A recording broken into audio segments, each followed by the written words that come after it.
ready for action. 14 degrees, the temperature. That is Cordero Patterson with a 31-yard kickoff return average, leading the league. Josh Brown to kick off for the Giants, who won the toss and elected to defer. Next to last game of the season for both, and Patterson has a shot to run it back as he goes to the ground to scoop it up. Tries to get around the corner, and the Giants cover him at the 19-yard line. He is taken down there, and let's take a look at the Viking starters. Teddy Bridgewater, Louisville. Adrian Peterson, Oklahoma. Adam Thielen, Mankato State. Kyle Rudolph, Notre Dame. Michael Pruitt, Southern Illinois. Rhett Ellison, SC. Matt Khalil, University of Southern California. Brandon Fusco, Slippery Rock University. Joe Berger, Michigan Tech University. Mike Harris, UCLA. TJ Clemmings, Pittsburgh. Open with 3 tight ends. They do a lot of running, and why not when you've got number 28 in the backfield. From the 19, they give it to Peterson, and Adrian will get stacked up after a gain of 2. Teddy Bridgewater having a good year, playing it basically pretty safe. 13 TDs, 8 interceptions, passer rating about average for the league, but he's led them to 9 wins, and he completes 2/3 of his throws. Yeah, he's coming off of 2 great games, career high in yards throwing against the Cardinals 2 weeks ago, and career high in quarterback rating and touchdowns against the Bears. Threw for 4 touchdowns and ran for 1 last week against Chicago in what might have been the Vikings' best game of the season. We have a flag, our first of the game, that was moving along the front, and that's Jasper Brinkley, who was with Minnesota, teammate of Peterson's a couple of years back. He'll be in a wedding this year where he gets married, and Peterson will show up as an honored guest. Defense number 96, 5-yard penalty, and repeat, 2nd down. And Jay Bromley, number 96, is the guy they flag here by Tony Corrente. Yeah, and this is one of the things that Teddy Bridgewater does really well. He is one of the best in football in making defenses jump off sides. Maybe you wouldn't expect it for a young quarterback, but this guy is plenty savvy. Opponents penalized 10 times for offside, encroachment, neutral zone infractions, tied for 3rd most. And it will get even noisier next year when they play inside. That pass is incomplete at the feet of Mike Wallace. And let's take a look at the New York defense. Jason Pierre-Paul, South Florida. Jay Bromley, Syracuse University. Cullen Jenkins, Central Michigan. Rob Ayers Jr., Rocky Top University. Jonathan Casillas, New Brunswick High School. Jasper Brinkley, University of South Carolina. J.T. Thomas, West Virginia. Dominique Rogers-Cromartie, Tennessee State. Craig Dahl, North Dakota State. Landon Collins, Alabama. Prince Amukamara, Nebraska. Go Big Red. Injury rack defense for the Giants this season. They rank last in the league. They give up 423 yards per game. Bridgewater directing traffic and then throws into the Giants bench. So nobody could get open, and it's 4th down, and Minnesota will punt. Well, Jason Pierre-Paul, of course, playing with that club off the edge here, and he's going to disrupt the tight end Kyle Rudolph for a minute and then flush Teddy Bridgewater out of the pocket. Really quite the story, isn't he? Got a chance to talk with Jason Pierre-Paul last night, shook his hand, and boy, he is enthusiastic about everything, life included. Just really handled that so well. Yeah, you'll see the real me back next year. Meanwhile, it's juggled by Harris, and he's able to recover at the 45-yard line. Short punt by Locke. And the Giants now will take over near midfield. Let's take a look at their starters. Eli Manning, Ole Miss. Rashad Jennings, Liberty University. Ruben Randall, LSU. Dwayne Harris, East Carolina University. Hakeem Nicks, North Carolina. Will Tye, Stony Brook. Eric Flowers, All About the Youth. Justin Pugh, Syracuse. Weston Richburg, Colorado State. John Jerry, Ole Miss. Marshall Newhouse, TCU. And no Odell Beckham. So who becomes the main guy tonight? Will it be Randall? Will it be Harris, who sets up in the slot here? Will they do more running? They start with play action, and the first pass is incomplete. He goes to Harris coming out of the slot, and that'll make it 2nd down and 10. Well, one thing you've got to have are receivers that are going to step up, and on the very first throw of the night. Dwayne Harris unable to handle that one, but you're going to see the New York Giants play at a very fast pace this evening. And maybe you think, well, they're trying to replace Odell Beckham. They'll slow things down. Just the opposite tonight. On second down, they give the ball to Rashad Jennings, their leading rusher. He gets to the 48. It'll be third down and long. Harrison Smith makes the stop. Eli's numbers on the season: 3,900 yards, a 3-to-1 touchdown to interception ratio. Rating is good, all things considered, despite the Giants a losing record and blowing leads and all of the rest. Real good year for him individually. And you already begin to see the hand signals that is this offense. 3rd and 7. Vikings showing blitz. And they come off the corner. And then the pass is incomplete. They have been tipped. Everson Griffin got a hand on it. 4th down. Each team going 3 and out. One thing you do not expect to see is Everson Griffin dropping off the edge. And I think it surprised Eli Manning. He just, that's their best pass rusher. And he dropped right underneath that and then dropped the football. Griffin leads the team in sacks, backing into coverage that time. Marcus Sherrills with a 9.6 average. Brad Wing in his first year as the Giants punter. Came over from Pittsburgh at the start of the season. Sherrills will let it go, and can the Giants save it before it crosses the goal line? And they have. Landon Collins made the play, able to bat it back, keep it alive, and that will pin Bridgewater and the Vikings deep on their next possession after a 48-yard punt.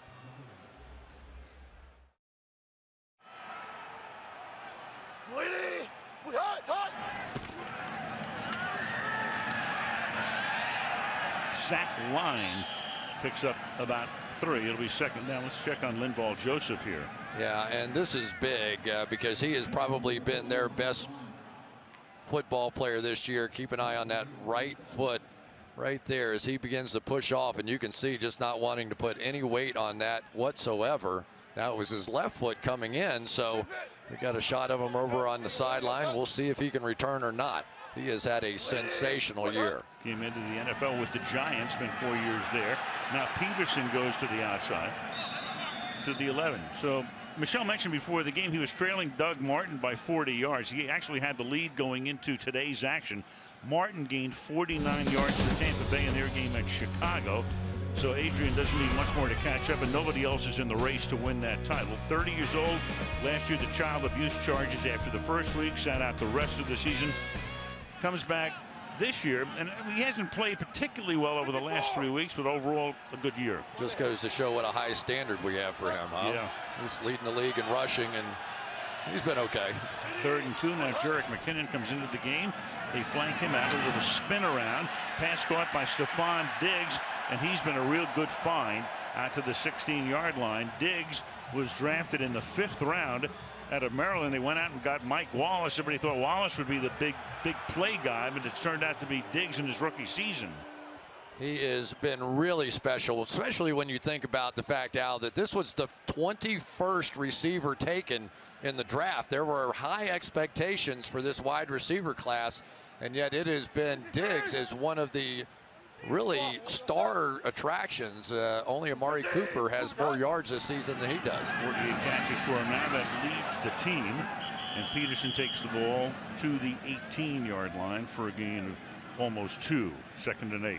One of the really interesting things for me to watch is Adrian Peterson and how deep he lines up. Here's a guy that wants to be a good 7-8 yards off the line of scrimmage, because if somebody makes a mistake and it gets out of a gap for the New York Giants, his vision and ability to find that is one of the more frightening things in the league for defensive coordinators. You see it right there, lining up a good 8.5 yards behind the line of scrimmage. Play action. And to the outside goes the throw, and right on the money. Diggs makes the catch. Got good position that time on Amukamara, and it moves the sticks. Well, and here's what happens when you play against this team. The pass rush right here, you have to play Adrian Peterson. That has to be your first thought. And so now look at that, nothing of a pass rush, and Teddy Bridgewater, people have questioned his arm strength, but that was a rope out there. Hey, swoop this. Vikings with their second possession of the game. The first was a 3-and-out from the 28-yard line. Again, they fake it to him, and that draws the defense that way, and then Diggs makes another catch here, 3 plays in a row. For that Giant defense, where we talked about the fact they were last in the league in yardage allowed. Steve Spagnuolo is the defensive coordinator. Sack rate, third down conversions, pass yards, total yards, in all of those categories, last in the NFL. You know, 32nd in yards, and yet because their one strength has been in that red zone where they rank 9th, only 23rd in scoring.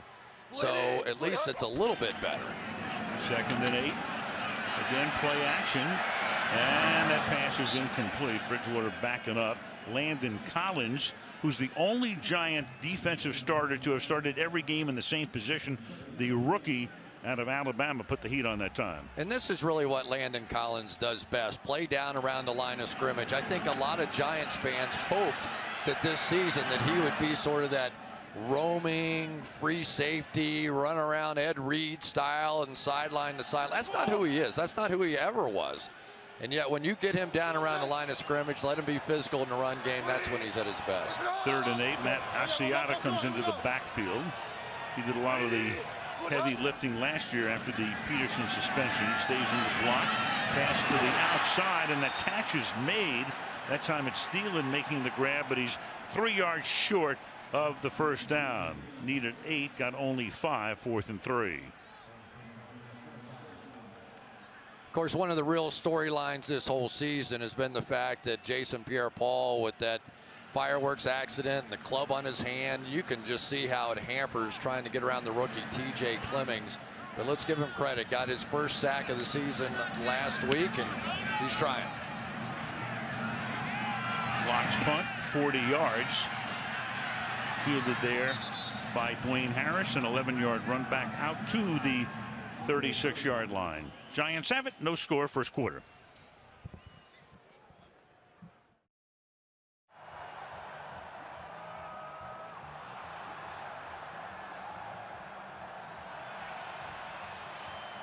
Well, it's cooling off. It's now 13 degrees in Minneapolis. Eli Manning, since Beckham joined him as a rookie last year, there are the numbers: 25 touchdowns, 5 interceptions when he throws to him.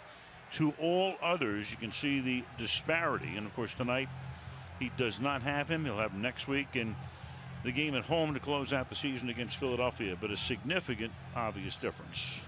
And this is how the New York Giants call plays. They say, all right, what do we like, and how do we get Odell Beckham there? And they shift formations, they do motions, they do whatever they can to get him in position for their best plays. And tonight, somebody else has to do it. From the 37, little toss back to Jennings, who finds a crease, and he has a first down, tackled at the 47-yard line by Andrew Sendejo. Went in behind a Will Tye block for a gain of 16. Yeah, nice job there. Nice down block and pull around, and everybody here gets involved. This is just perfectly executed right here. You can't ask for one better than that. And really, they've been running the football pretty well lately. And Rashad Jennings has been hot. Jennings averaging exactly 4 yards per carry coming in. Leads the team by a mile in rushing, and Eli gets jostled but gets it away, and then it's tipped and it's intercepted. The Vikings have it. Sendejo back to the 45-yard line. So a tip pass. Dwayne Harris was the intended receiver, and the Vikings get the takeaway. I'm not so sure that Eli didn't think that they had an offsides on that play. Here we go, little one-on-one, and you've got nice play by Xavier Rhodes going up and then just tipping it to Sendejo.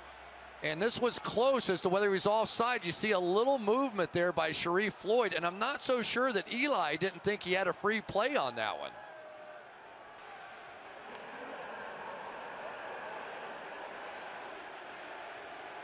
Well, I didn't see him go to Correnti.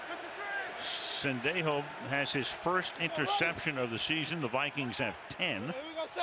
Little under 8 to play in the quarter. They take over in good field position at the 45-yard line. And Peterson looking to cut it back. Swerving. And tackled at the 50-yard line by Landon Collins. A hard-earned 5 yards. It'll be 2nd and 5. Well, I think after that run, we can say that ankle issue that he had last week is okay, because he made about 12 cuts in the course of that 6-second play. Here he is up in the middle of this thing and then just going to turn dead to the right, look like a skier going back up the hill there. It was the left ankle, hurt it in the game last week against Chicago, but did come back at the end of the 3rd quarter. Hurt it in the 2nd. Bridgewater rolling away, and then it's dropped. He had Peterson right there. Adrian maybe starting to look upfield before he looked it into his hands, and it's 3rd down and 5. Well, it's difficult. You know, having been down on the field and over around with Bob Costas before this game, we're sitting up here in the booth, and I was going, you know, it's not that bad here. I don't understand why Michelle Tafoya is shaking so much down there. I got down there for about 20 minutes and thinking, I'm glad I'm going back to the booth. Teddy Bridgewater, last 3 games, 3rd down passing. Last week in that game against Chicago, he had more touchdown passes, 4, than incompletions, 3. 3rd and 5, pressure put on, and Teddy's going to go down. A pair of Giants are there. Robert Ayers leading the charge. Selvey there as well. 4th down and long. Well, I tell you, we have seen Robert Ayers against a lot of people have good days. Now they're bringing him down inside, that time against Brandon Fusco, the guard. And this has been the issue all season long for the Minnesota Vikings. You want to say, what is the weakness of this football team? Clearly, it's their pass protection, and the Giants going to have to take advantage. Locke sending it down toward Harris, who called for the fair catch and lets it go. Harris has been shaky tonight. Had a bum shoulder at practice this week. And looking like it. Down to the 7-yard line. 6.5 left in the quarter. No score in Minneapolis. 13 degrees. 6:25 to go in the opening quarter. And the Giants start from the 7-yard line.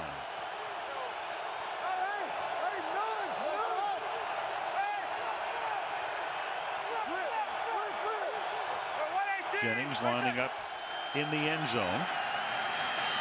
And Jennings comes out to the 10. So Jennings, like Peterson, of course, lining up deep. You know, and it's funny, DeMarco Murray's probably sitting there going, that's what I'd like to do. Yeah, you know, and he even pointed that out as well. And I guess Rashad Jennings got a little bit of the hand signal here. You're seeing, you know, wasn't it a funny story out to hear Eli and those guys talk about that they actually communicate better at the line of scrimmage than they do in the huddle. A lot of times these new guys that they have at receiver understand the hand signals better than they do the calls in the huddle. 2nd and 7. Keep it on the ground.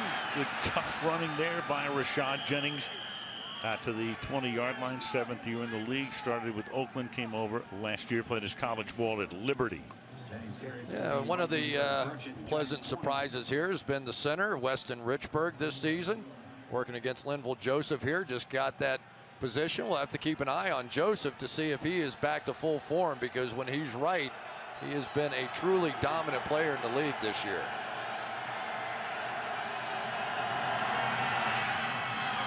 And this will be a 5-yard gain for Jennings. The Vikings defense. Brian Robinson, University of Texas. Sharif Floyd, University of Florida. Linval Joseph, East Carolina. Everson Griffin, USC. Anthony Barr, University of California, Los Angeles. Eric Hendricks, UCLA Bruins. Chad Greenway, University of Iowa. Terrence Newman, Kansas State. Andrew Sendejo, Rice University. Harrison Smith, University of Notre Dame. Xavier Rhodes, Florida State University. Smith, one of their stars, missing the last couple of games, as Manning backpedals to get away from a sack, and it's incomplete. Captain Munnerlyn came in from the corner that time, putting the pressure on 3rd and 5. Well, let's take a look down the field. What Eli could not find anybody open without Odell Beckham. There's Miles White on the outside. Terrence Newman against Ruben Randall. Nothing that he liked there. And then Ben Edwards right there. Couldn't find anything, and Eli on the move is exactly what the Vikings are hoping for tonight. Eli still looking for his first completion. 0 for 4, 1 pick. Shane Vereen comes into the backfield. Meanwhile, the play clock's at 2. And Manning trying to get a timeout. Delay game, offense. And didn't. 5-yard penalty. It will remain 3rd down. Yeah, I think that look really messed up Eli Manning. And one of the nice things, look at all these guys. I don't think, and then the safety kind of crept down here a little bit too. And Eli said, whoa, hold on a minute. Let me figure this out here. And the nice thing about the hurry up offense is usually you have time, even if you see something you don't like, to make a change and get it done. But Eli ran out of time that time. 3rd and 10.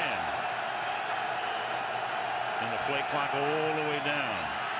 4-man rush, and that's enough to swallow them up at the 14-yard line. Donnell Hunter, a rookie out of LSU, picked in the 3rd round, gets the sack. Just not right. This young man has been sensational. That is his 6th sack of the year, and that leads all rookies. Just goes right around Marshall Newhouse on that one. It's almost amazing what he's been able to do. He only had 4.5 sacks his entire career at LSU, and now has 6 sacks his first year in the NFL. Brad Wing, his 2nd punt. Fair catch called for, made by Sherrills at the 46-yard line. Back and forth they go, but still nothing. 3:52 to go in the 1st.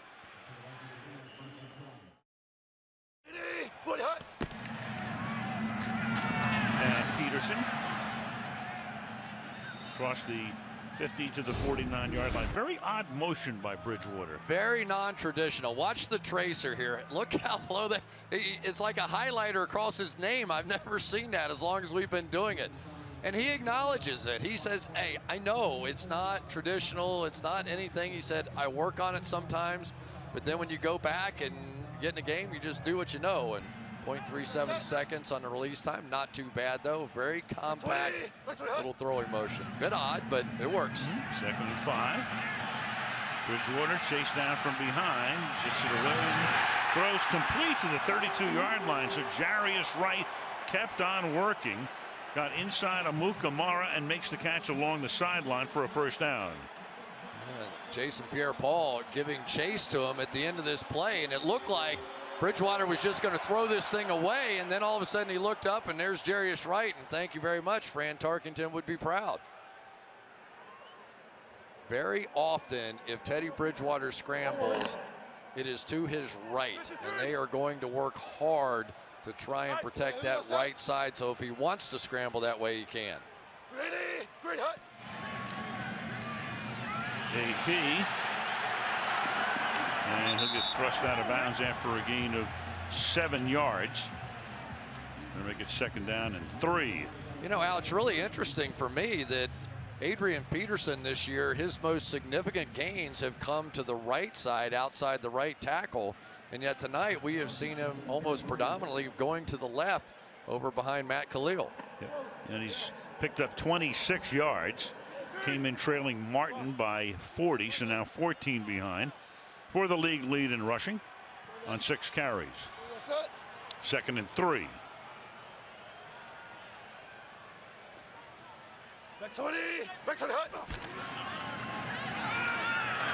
Peterson dancing. Just finds that space, finds that opening, hits the crease, gets to the 19, 1st down. In a million years, you never would have guessed that the double team on the left side would have been the significant double team. Watch these cuts. I mean, these cuts go backwards like Darren Sproles will do sometimes. The double team on the left between Fusco and Berger was the one that ended up really being the significant one. And you're playing defense, you're playing linebacker. How in the heck can you anticipate where that guy is going to go? A minute and a half remaining in the quarter.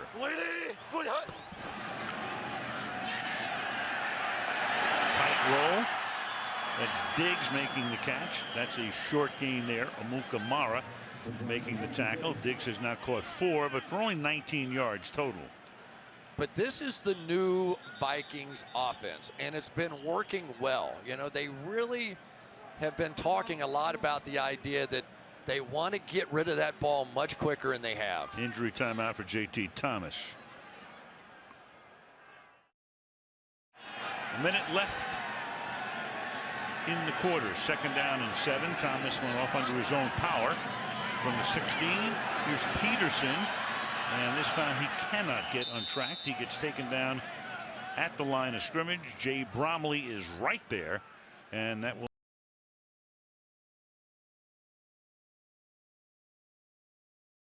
Now, don't you think that Adrian Peterson just looks like a different back when he's running out of the shotgun? He does. And you know, he talked about that a little bit, how difficult it is and how much more patient you have to be running out of that shotgun. And he said, that's just not in my DNA.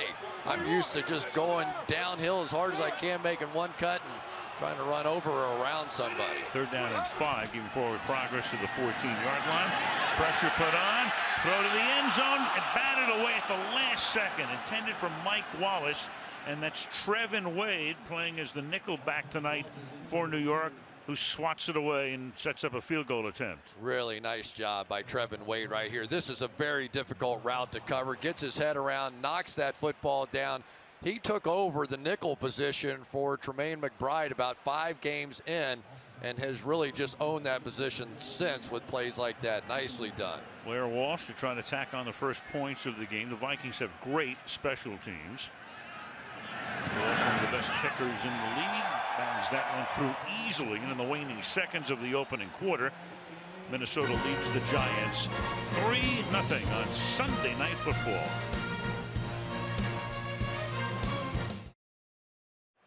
High above TCF Bank Stadium on the campus of the University of Minnesota. This is where the Golden Gophers play. Stadium a few years old. Ziggy Wilf bought the team in '95, played in the Metrodome, of course, for many years.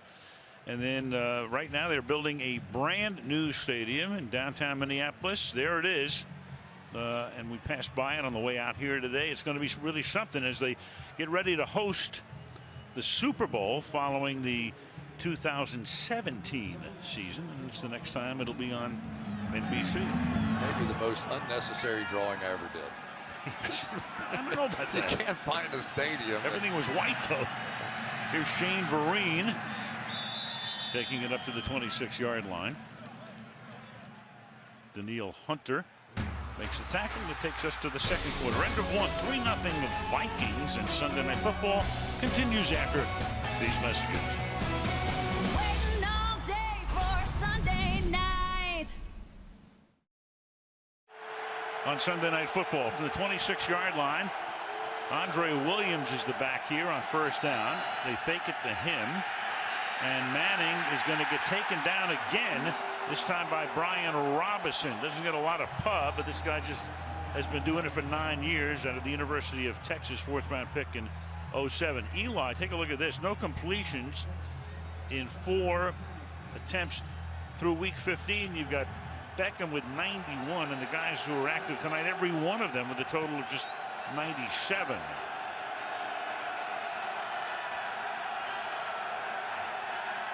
A 6-yard sack. Now you've got Andre Williams, and he's averaging just a little over 2 yards per carry this season, and that won't get it done. Harrison Smith comes up to make the tackle. It'll be 3rd down and 16. Oh, are they happy to have Harrison Smith back again? This guy, one of the best safeties in the game. Not only can he play the deep middle, but he can come up and help you in the running game with plays like that. Sorely missed. Been out a couple of games with a bad knee, hamstring, combination thereof. Shane Vereen in the backfield now, and Eli has to get away from him. Covers it up at the 7-yard line. So the Giants with a terrible series, and it's 4th down. I have no idea what happened there, but Eli either took his eye off the ball or something, because this was not that bad of a snap. And so far for Eli Manning, the only completion he has is to the Minnesota Vikings, Andrew Sendejo. And he's been sacked twice. And the Giants have 25 total yards in 13 plays. Wings 3rd punt of the night. Bounces inside the 45-yard line. And the Giants will down it at the 44-yard line. So another short field for Teddy Bridgewater and company. A couple of minutes into the second quarter.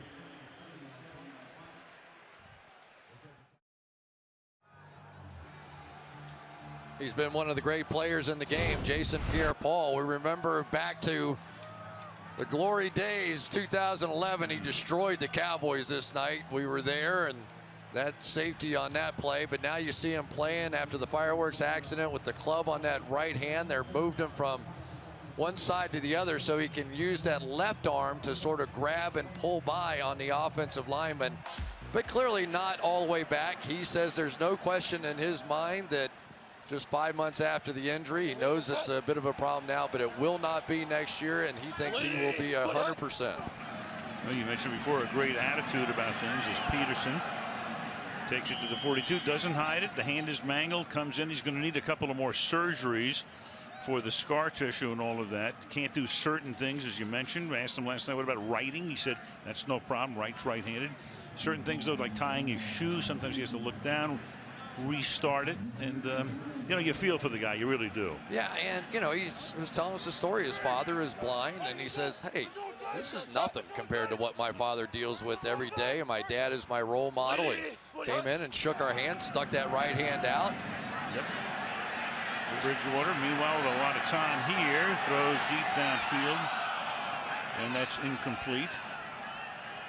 And of course, he cost himself a lot of money. A lot of people thought, oh, how foolish. There's Jerry Reese, the general manager, in the middle, fooling around with fireworks and all the rest. Yeah, we get that. We understand that. But, I mean, it did happen.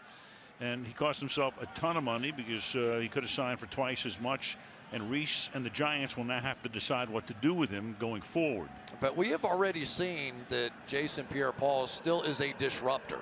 You know, he can't quite do everything yet, but next year he's going to be back to playing with a glove on that hand. They're already designing that, and he thinks there's not going to be an issue. And if you gamble and you're wrong either way, there's still some risk involved. Bridgewater hangs in there, and on 3rd and 8 hits Jarius Wright for the second time tonight, and Wright takes the ball to the 24 for a Minnesota first down. And here comes Jason Pierre-Paul over here working against Rhett Ellison, and nice job that time by Ellison holding up. It was Robert Ayers delivered the pressure from the other way. But I tell you, one thing I really admire about Teddy Bridgewater is he hangs in there. I see him make a lot of throws where he's getting hit right in the chest just as he delivers. You do not see him flinching away from throws. 6'2", weighs about 210. That's McKinnon in motion. Give it to him on the sweep. Flag is thrown, and McKinnon will go to the end zone, but as we mentioned, there's a penalty marker back at the line of scrimmage. It's a at dead the 26. play. It's a dead play, Al. The official was waving it off before the snap even happened. Tony there was correcting. no play. False start. Offense, number 75. 5-yard penalty. Remains first down. Matt Khalil, the left tackle.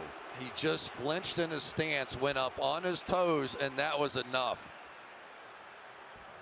See him right there. Just kept moving forward on that, and that is a killer because Jerick McKinnon, who is a former quarterback in college, and they have been working some of these new plays and new packages in every single week to take advantage and highlight that sort of elite quickness that he has.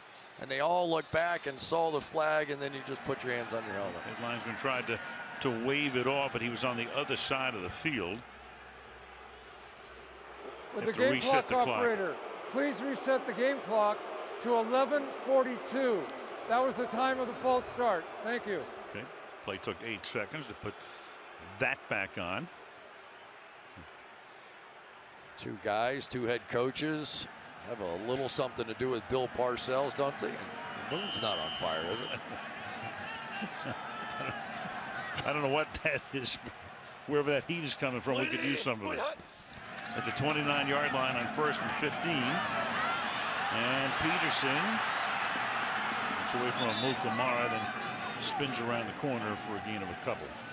But you just don't see many guys with more blockers in front you know, between the passing game, really, this is the bottom line for the Minnesota Vikings. They don't feel very good about their pass protection. Obviously, this is a above average run blocking kind of an offensive line. So you always see extra fullbacks, extra tight ends around the line of scrimmage to help in pass protection.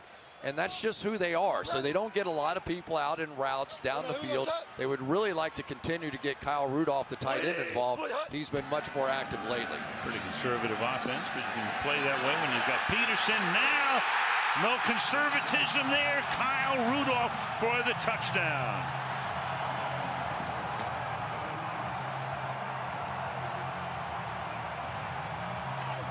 That was a 2nd and 14, good for 28 yards. Vikings TD. You get the man coverage out on the outside. Craig Dahl one-on-one. As soon as Bridgewater saw it, he was going right to one of his favorite targets. In the backfield, Jason Pierre-Paul coming out and back in with some pressure against Teddy Bridgewater, but there he is. It's an unusual throwing motion. We've highlighted that. But he keeps getting the job done. He has been playing fantastic football. Blair Walsh has missed 3 of 30 extra points this season. That one is good. And 4 minutes into the second quarter, the Minnesota Vikings, who can win the NFC North next week, can clinch a playoff spot by winning tonight, lead the Giants 10-zip. All but about 11 people in this country have weighed in on Odell Beckham in last week. Now it's our turn. First of all, before we get into exactly what happened, the suspension and all of the rest, as a former player, I mean, there's trash talking, and then there's what happened last week. Your take on what happened? Everybody's wrong. I mean, let's just start there. The whole thing was just flat out wrong. But I have been in that situation before. I think almost every player would say they had been in that position. And occasionally you turn around and you look at the referee and you do this, right? And they sort of give you the play on, and then another thing happens, and then the other guy does something, and pretty soon that begins to escalate. By that point, they're throwing flags. But as a player, you know there are times that you just have to take care of yourself, and if you feel like the officials aren't, then they are going to. That's Vereen taking it to the 20. So Beckham apologized last week. A lot of kids look up to me as a role model, accepts responsibility. Parents have asked what they should say to their kids. Don't have the perfect answer, he said. But how I handle myself the other day, an example of what you don't do, poor sportsmanship. So he basically said all of the right things. That's fine. And now the question is, you know, going forward, what are we going to see? But the one other thing, and you and I both talked about this during the week, a couple of coaches in other sports said to me, Tom Coughlin, of all the guys to allow that to happen, how did that happen? And we spent some time talking to Tom about it last night. And I mean, you understand what happened when you go back and review as Manning throws and Randall makes the catch. He's coaching the game. So if you're watching the game on television and it's being replayed over and over and over, he's seeing it differently. A couple of plays he said are totally across the field. He knew something was going on, wasn't quite sure. And in fact, Pat Hanlon, who heads the Giants PR department for years, had to put together a tape for Tom the next day, because Tom said, I don't understand why everybody is crazy about this, to make Tom see what everybody around the country who was watching the game saw on television. It's a different thing than you see from the sideline. Yeah, but there were, 3 personal foul Correct. penalties, so you know that he's at least on high alert as to what's going on. And I think even Tom Coughlin would say, if I had it to do over again, I said something in passing. Did I go over and sit next to him on the bench and chew him out for all the world to see on television? I did not. Did I talk to him? I did. I'm not sure he fully understood it. But regardless, Tom Coughlin should have had a better handle of it. Right. And so should the referees. No question. Terry McAuley's one of the better refs in the league. And this is not to exonerate anybody. It's just to explain, you know, what people wanted to know. What happened? How can Coughlin let that go to that extent as Manning throws? Anyway, we're just wrapping it up with the flag on the play. Well, the one thing you got reams of newspaper copy, you got tons of airtime, and a lot of folks turned it into a referendum for societal issues. Yeah. Whatever. You know, but the one thing I will say about Odell Beckham, we'll get the call.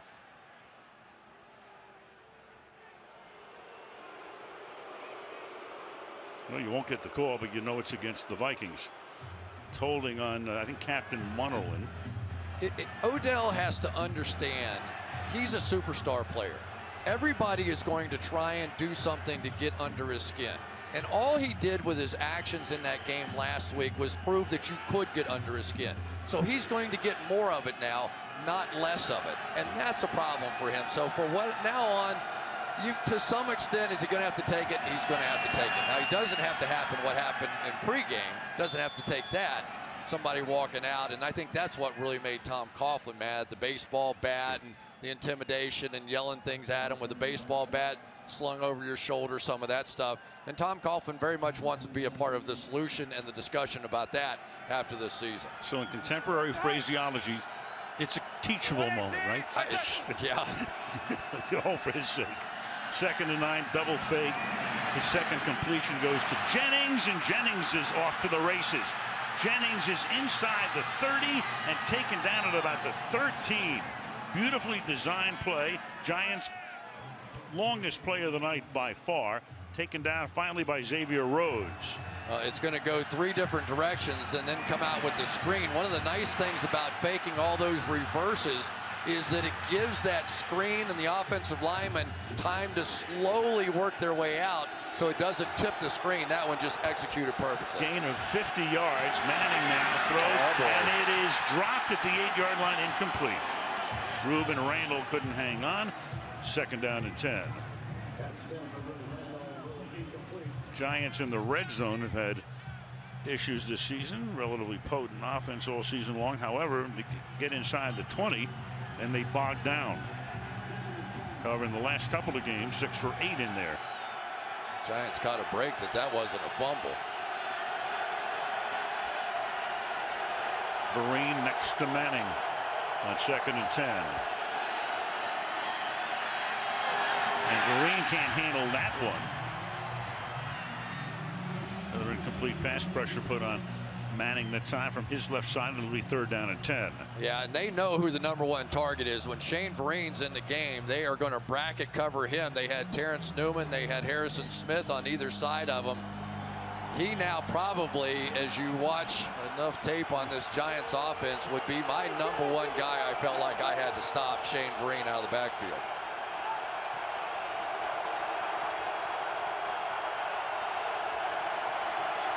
Third and 10. 4-man rush. Manning sliding to his left and completes it to Hakeem Nicks, the once and current Giant who was with Indianapolis last year, and then he picked him up about a month ago, and it'll be 4th down. A couple of different routes down the field. You say, why does he throw it short? Well, he threw it short because there wasn't anybody open. Dwayne Harris, he sort of sloughed off on that corner route, so no choice but to check it down, and at least the Giants got something going offensively. Josh Brown comes in, a 27-yard attempt for a guy who's missed only 2 of 28 this season. So a chip shot here. Danny Aiken to snap it. Wing holds it, and the Giants get their first points of the night. 8:22 to the half, 10-3 home team.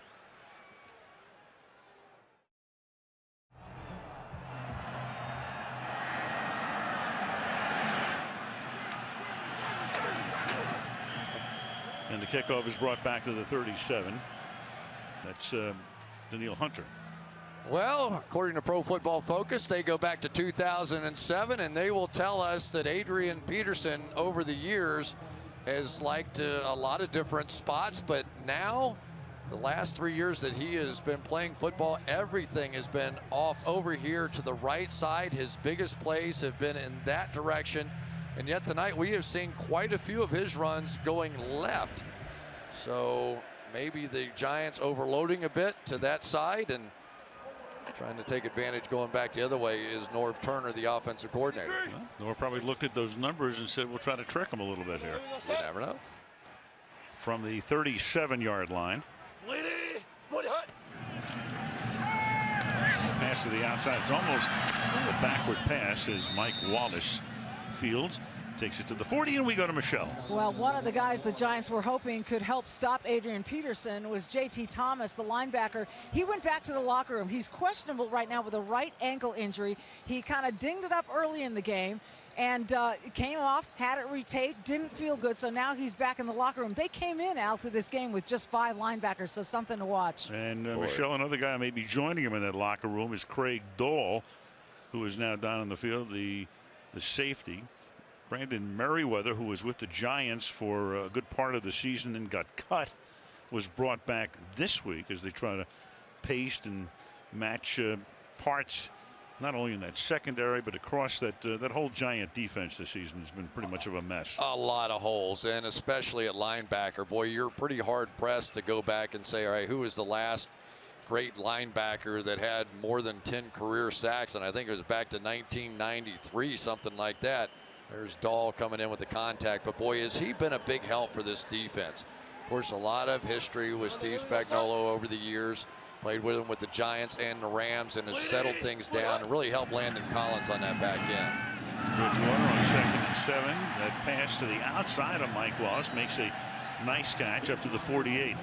When Mike Wallace came up with Pittsburgh, he was about as fast as anybody in the league. It looked like he'd be there for a long time, but they gave the money to Antonio Brown, sent Wallace on his way to Miami for a couple of years, and now he winds up here at the age of 29. Now, it's going to be interesting to see if they're willing to continue to pay him, because they are not really a deep threat offense, even though Norv Turner, that's really what he likes to do. This is much more of an intermediate passing game off the play action. Square peg round hole kind of deal. And getting to the midfield stripe is Peterson before Jonathan Casillas, taking the spot of the injured J.T. Thomas, makes the tackle. And they really have very different kinds of linebackers here. Jasper Brinkley is the bigger guy, and he sort of mans the middle of the field, that true sort of Mike linebacker, number 53. J.T. Thomas, Jonathan Casillas on the outside, much more of the runaround speed kind of guys, very good in coverage, but they don't have a lot of depth there whatsoever, and this is going to be tested tonight against a running game like this. And the Giants jump off. So a free play here for Adrian Peterson. Robert Ayers jumped offside. That will be the call in a moment.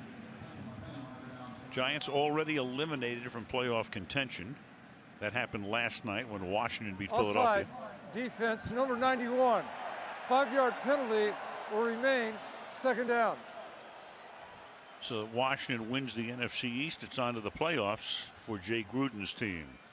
Always like to watch those running backs in their eyes, don't you? I mean, I remember Marshall Faulk talking about that he would always sort of look away from where he was actually going, wanting them to direct that first step of those linebackers maybe the wrong direction. And those guys, there's so many subplots within a football game between two men doing battle out there in the middle of that field. Goes Peterson, but Peterson gets taken down. Nice tackle in the backfield there. Mark Herslick. As far as Minnesota's concerned, again, the playoff situation. Win tonight in the playoffs, lose tonight, and beat Green Bay next week. They get to the playoffs as the NFC North champions, and they would host a wild card game. Yeah, and it's really just a matter of who gets hot at the right time. And you really have to give Mike Zimmer credit. Not only is he winning while developing a young quarterback, you almost forget that Teddy Bridgewater's just in his 2nd year here. But they've got issues on that offensive line as well, and somehow they just sort of keep maneuvering their way around things and winning football games. 3rd and 3. Bridgewater throws, and that's incomplete. Errant pass intended for Asiata. No, you know, with Mike Zimmer, he finally got a shot. He has been a coach since 1979. Coached in college, then came to the NFL after 14 years in college ball. A lot of years under Bill Parcells. Spent 13 years on the Dallas staff, 1 year in Atlanta, and then 6 in Cincinnati. And Harris will let it go. It's a short kick. Harris gets pushed away by Thielen, and it's down at the 11-yard line. 5:16 to the half in Minnesota. 10-3 Vikings.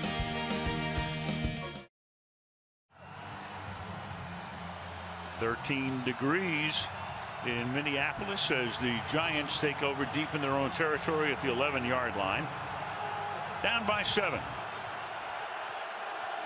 Rashad Jennings is the running back. And this is Jennings busting free for a gain of 9.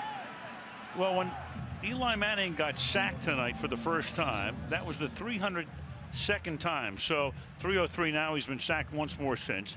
Peyton Manning 302. So Eli and Peyton neck and neck there. But who holds the record?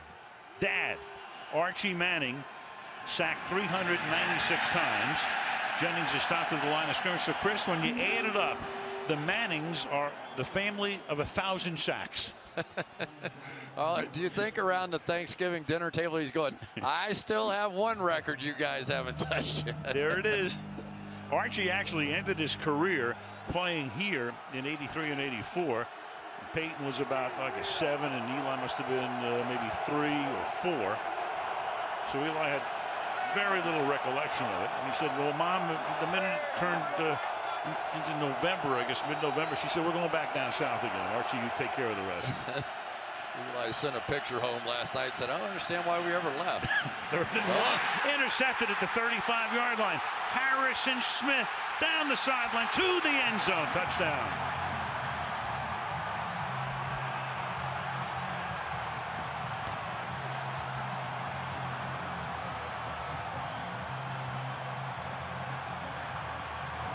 Harrison Smith has missed the last 2 games, 3 of the last 4.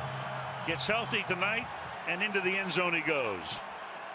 Just completely mistimed it with Ruben Randall. I'm not sure why Ruben Randall needed to hesitate on that play. Eli saw he had the inside working against the cornerback. He stopped. Harrison Smith did not, and there you go. Tonight for the New York Giants, there's one guy playing football, and one guy only, and that's Rashad Jennings. He's the only guy that's done anything for him tonight. Some teams you've seen today with nothing on the line have come out and been absolutely brilliant, fought their guts out, and for the Giants tonight, they're still looking. And that hits the upright and is no good, so Walsh has missed his 4th extra point of the season. But Smith, with his 2nd interception of the season, runs it all the way in. 35-yard return, 16-3, Vikings.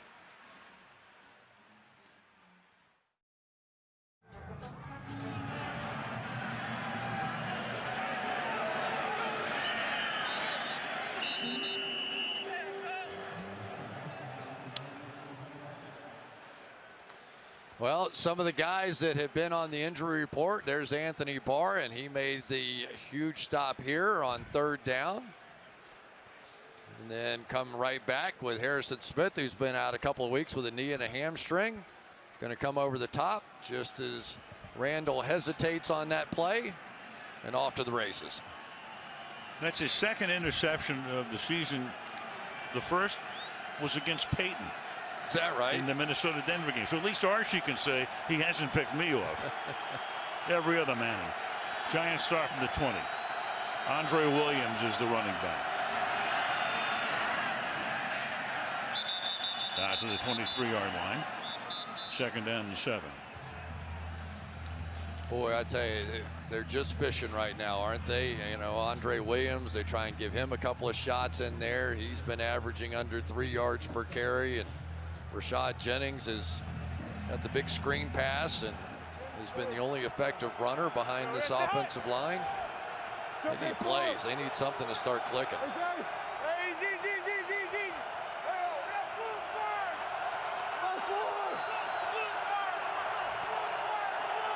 Williams comes up to check. Hand it to him. Chris, they need plays, and they also need some players, too. I mean, when you go down that Giant roster, I mean, they're short in a lot of areas. Be a very interesting offseason. Tom Coughlin has been on the hot seat off and on through almost his entire career with the Giants, and then all he does every time he's on the hot seat is he wins the Super Bowl.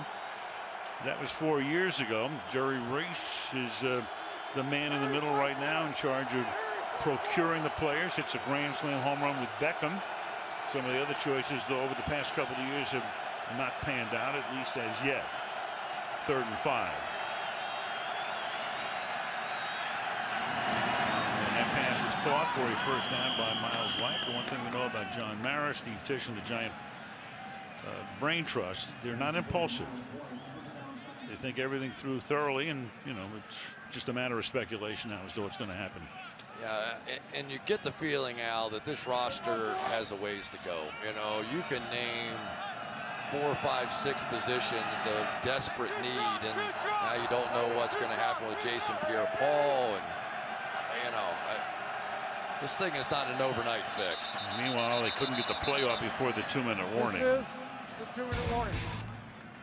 2 minutes to the half, 16-3, Minnesota.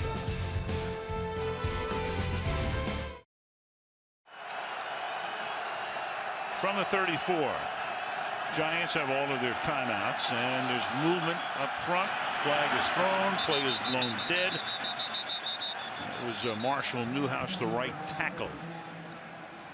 False start, offense, number 73. 5-yard penalty, remains first down. 1st and 15, also at halftime. The old Golden Gopher. Oh, yeah. Tony Dungy. Little option quarterback looks like, right, Tony? There he is. Offense, defense, you name it. I'll bet you never pitched it once. No, I did. I pitched it a few times.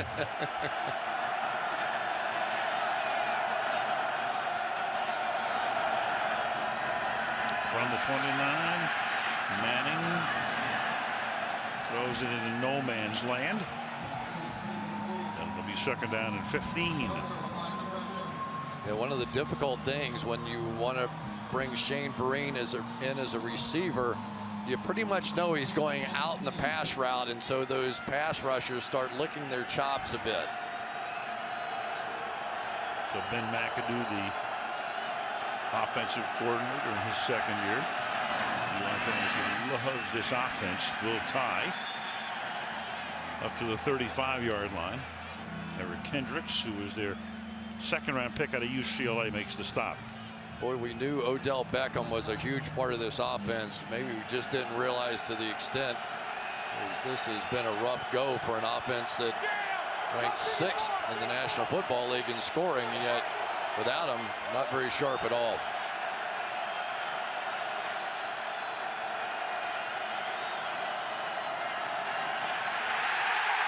Third sack of Manning. Flag thrown at the end of it. Tom Johnson comes flying through, and Tony Correnti will give us this call.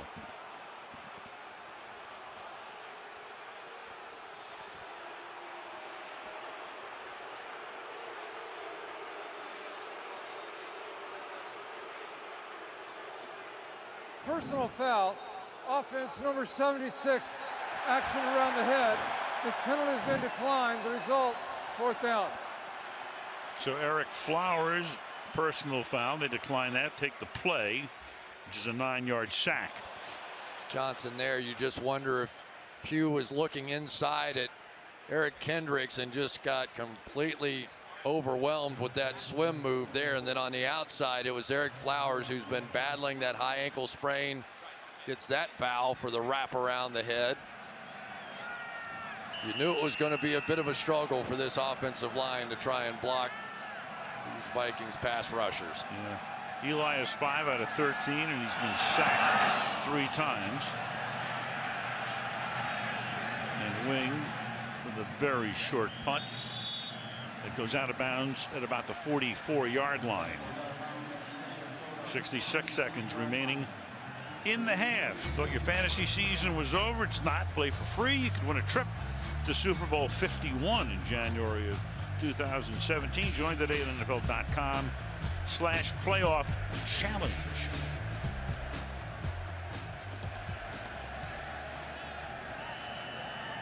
Plenty of time here. Obviously, the Vikings with great field position and all 3 timeouts to work with. Following a 30-yard punt, and McKinnon in the backfield flanking Bridgewater.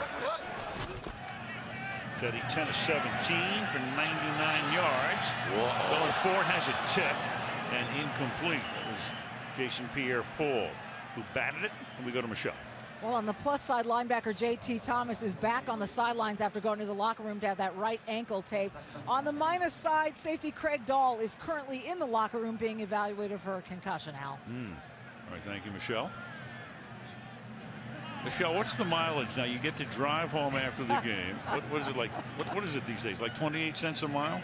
You know, that would be appropriate for Adrian Peterson. Well, there you Maybe go. if he runs a mile tonight, I'll get another 28 cents. You read that Wayne Gretzky, that'll be 99 cents a mile. 2nd and 10 at the 43. Bridgewater throws over the middle. Jarrett McKinn tackled at the 49-yard line. And timeout is taken here before a 3rd and 3.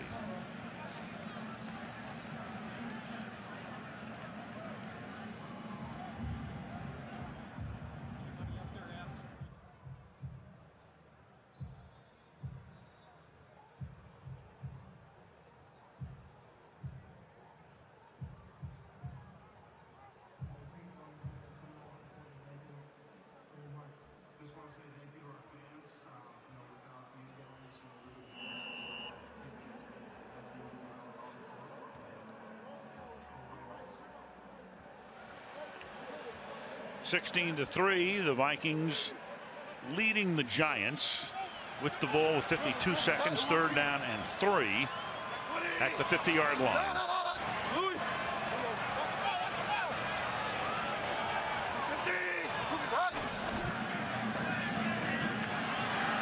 Bridgewater fires over the middle, complete, caught at the 30-yard line. Jarius Wright tackled there by Merriweather. So on 3rd and 3, they convert. Clock stops at 45 seconds as the Vikings take a timeout. Nice job on the outside that time by Matt Khalil, working against JPP back in his normal position, and that was a bullet thrown in there by Bridgewater on that one. You play a little outside technique thinking you've got your safety Merriweather in the middle of the field to protect it, but on that deep over kind of a route, you run right past the safety, and Bridgewater saw it in plenty of time. They've got some speed out there at wide receiver on this team. Almost everybody, Mike Wallace, one of the fastest guys in the league, about a 4.33, but everybody else right around that 4.4 mark. This is a bit of a 4x100 team they've got out there. They can break off some big plays. Last play good for 21. 1st down at the 29-yard line. And Bridgewater gets spun down, holds onto the ball. That's Robert Ayers who comes crashing through.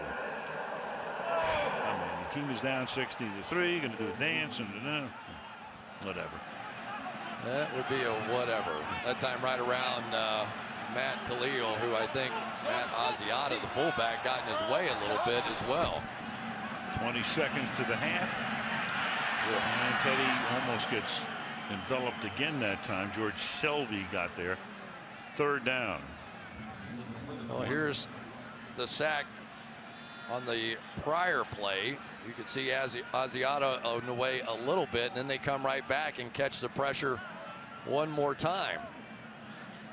There it is. You can see it a little bit better, but that's really the weakness of this football team. If you can get this Minnesota Vikings team in must-pass situations, then you've got a chance to get there against this offensive line. The problem is with Adrian Peterson running football, it's hard to get him out of 3rd and 3 at the end of drives. You know, that sack might have knocked them out of field goal range. Right now, if they don't get a yard here, you're looking at about a 55-yarder. And they'll try to pick up at least a couple of more, and they get about 3 to make it about a 52-yarder that would come up here. Asiata carries there, and they take their final timeout and bring Blair Walsh in to try to tack on 3. And it's going to be like trying to kick a brick 52 yards or so. Cold night, hard football, but the wind, fortunately tonight, minimal. 5-6 miles per hour. It's a little light breeze coming in off the Mississippi. Remember that Blair Walsh, the run to open his career, 12 for 12 on plus 50-yard field goals. It looked like he was never going to miss anything, and then he sort of leveled off after that. But obviously plenty of leg strength to make this one happen. Actually, before, he's already missed 4 extra points this season. 52-yard field goal here. And Walsh bangs it through. Maybe the extra points are just too close. Can we back them up? It's like you with a driver in your hand. Yeah, right. Pretty good hold right there as well by Jeff Locke, the punter. A little bit behind, and those guys do not put that kicking leg in the ground after a kick, do they? That is their money. Just exactly what the doctor ordered this first half for Mike Zimmer. They have made plays on offense, defense, and special teams, and they feel very comfortable in this kind of weather. Although Adrian Peterson said, I hate it. He said he literally during the offseason, during summer months, tried to retrain his brain to make him believe that he loved this kind of weather. Just couldn't quite make it happen. You can figure that out. Let me know. It's become a staple, a shot that we've seen for years and years. I guess Otis Sistrunk, the first guy we ever saw with steam coming out of his bald head on that Monday night game a million years ago. I'll tell you, Robert Ayers has had a good year for this football team, though. 7.5 sacks now. He's had 5.5 in the last 4 games. He has been exactly what they needed with Jason Pierre-Paul recovering. From the 7-yard line. And Vereen, as the clock runs out, takes us to halftime. Minnesota will get the ball, or rather the Giants rather, in the second half.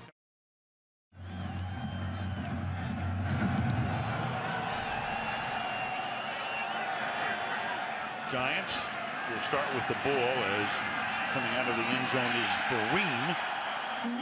Good coverage there by the Vikings unit. Tackled at the 17. Well, Harrison Smith, and we go to the NFL Next Gen stats to check out some of his explosiveness. And remember, he's been dealing with knee and hamstring injuries. But watch this one. From center field, reads Eli's eyes all the way. And Ruben Randall slows on that pass route, and that was all Harrison Smith needed to take it to the house for the 4th time in his career. This defense is pretty good when they get everybody back. Anthony Barr's made some nice big plays for him tonight, too. Well, that's Mike Zimmer's pedigree. He's the head coach, but he also calls the defensive signals. 17-yard line. Start with Jennings to the short side of the field. And he gets bounced out of bounds, penalty marker at the 18-yard line.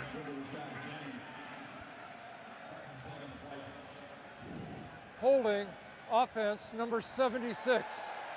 This penalty be assessed half the distance to the goal. Remains first down.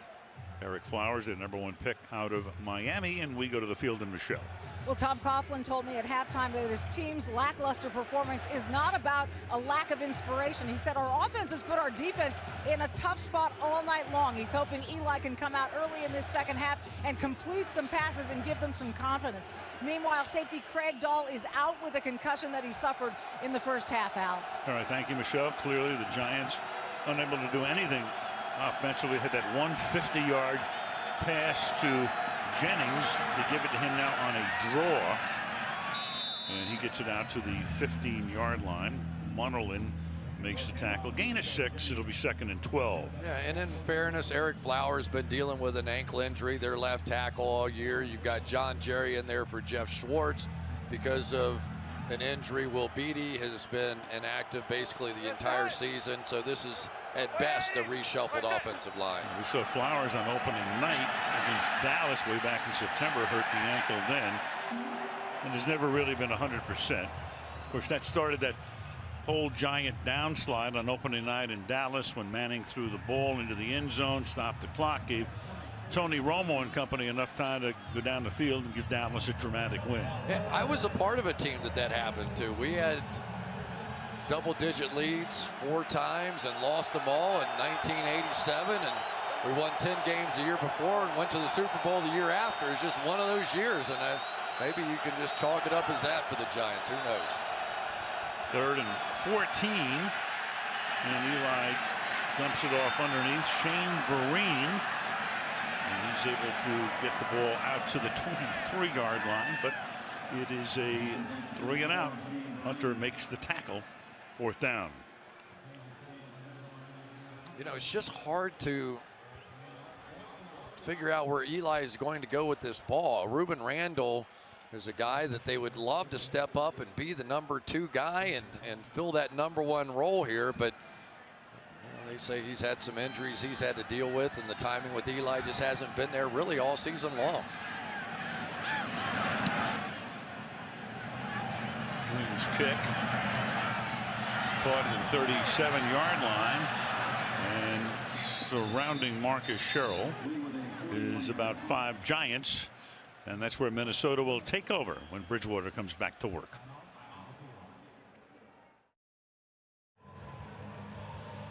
In Tampa's game against Chicago today, Doug Martin rushed for 49 yards, so he momentarily has the lead, but Adrian Peterson just 2 yards back of him with a half a football to play. So it looks like Peterson will go past him tonight and would be on his way to a 3rd rushing title. From the 38-yard line on 1st down. Kyle Rudolph comes in motion to the slot. And here's Peterson around the corner. And that should be enough to move him out in front of Martin. At least for the moment. We go to Michelle. Well, I spoke with Mike Zimmer at halftime. He told his team in the locker room, we're 30 minutes away from where we want to be. But he also told me the offense could be playing better, specifically in the run blocking. He said they had a lot of 2-yard runs. He said we need a lot of 8-yard runs, Al. And Mike Zimmer, of course, in his 2nd year, will take his team to Green Bay next week, and 2 teams will battle it out for the NFC North title. Play is whistled dead here. Green Bay has already clinched the playoff spot. The Vikings haven't, but if they win this game, they will. And then next week they'll play for the title, which of course means that you do get a home game in the 1st round. Yeah, there comes up Jonathan Casillas, who's 2nd on this team in tackles to make that play. And you know, you talked to Norv Turner a little bit about playing the Giants, and he said, you know, they put together 2, 3, 4 good plays in a row, and then they give up a big play. So you just have to be patient. You have to understand this isn't going to be one of those 14-play drive kind of games. You just got to look for those big play shots down the field. Bridgewater retreating on 3rd and 3, and throws, hits Kyle Rudolph.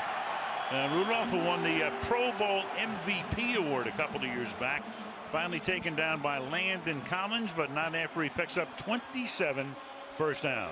Once again, free safety in the middle of the field, so that if you can work across the face of the free safety, generally that corner will allow you inside.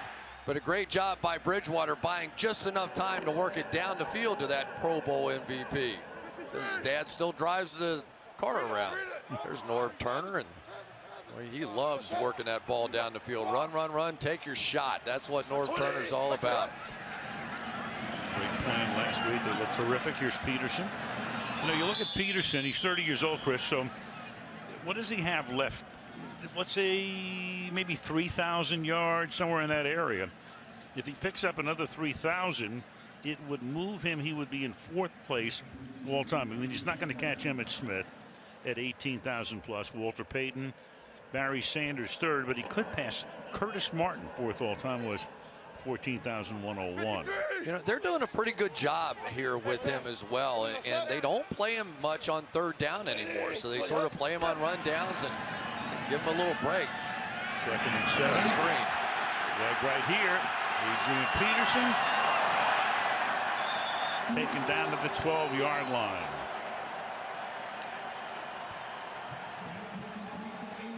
Anytime you end up in man coverage trying to cover a back out of the backfield, if you can't work your way through the blockers to get there, you're in trouble. That time, Brandon Fusco out in front, and once he got that guy in man coverage, that was it.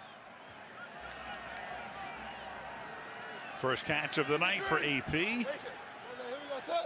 Good for 15 to go with his 49 on the ground. And he'll add to those 49, taking the ball to the 6-yard line, where it'll be 2nd down and 5 for the Vikings.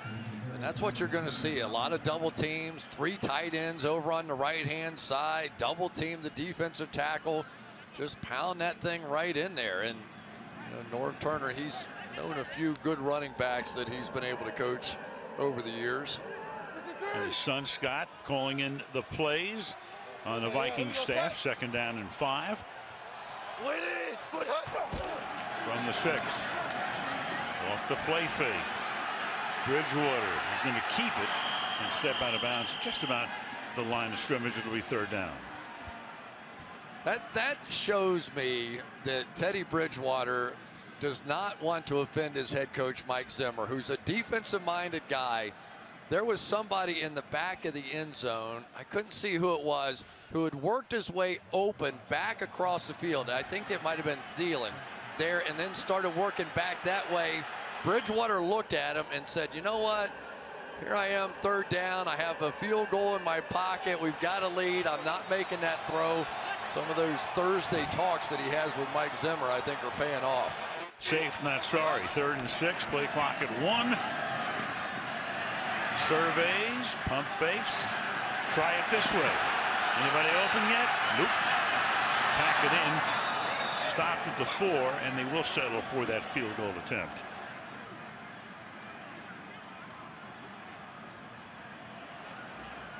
Nice job by the Giants all the way around down the field. Just nobody open for Bridgewater that he felt comfortable with. Just a zone defense out there. Here comes Diggs across the field. He was looking for it, but he was jumped on the play by Brinkley. Rudolph out in the flat, nowhere to work thanks to Trevin Wade. Settle for the field goal. That's not a bad idea, though, in this situation. Blair Walsh. He'll put that one through, and we're about halfway through the 3rd quarter. Minnesota handily 22-3 over the Giants.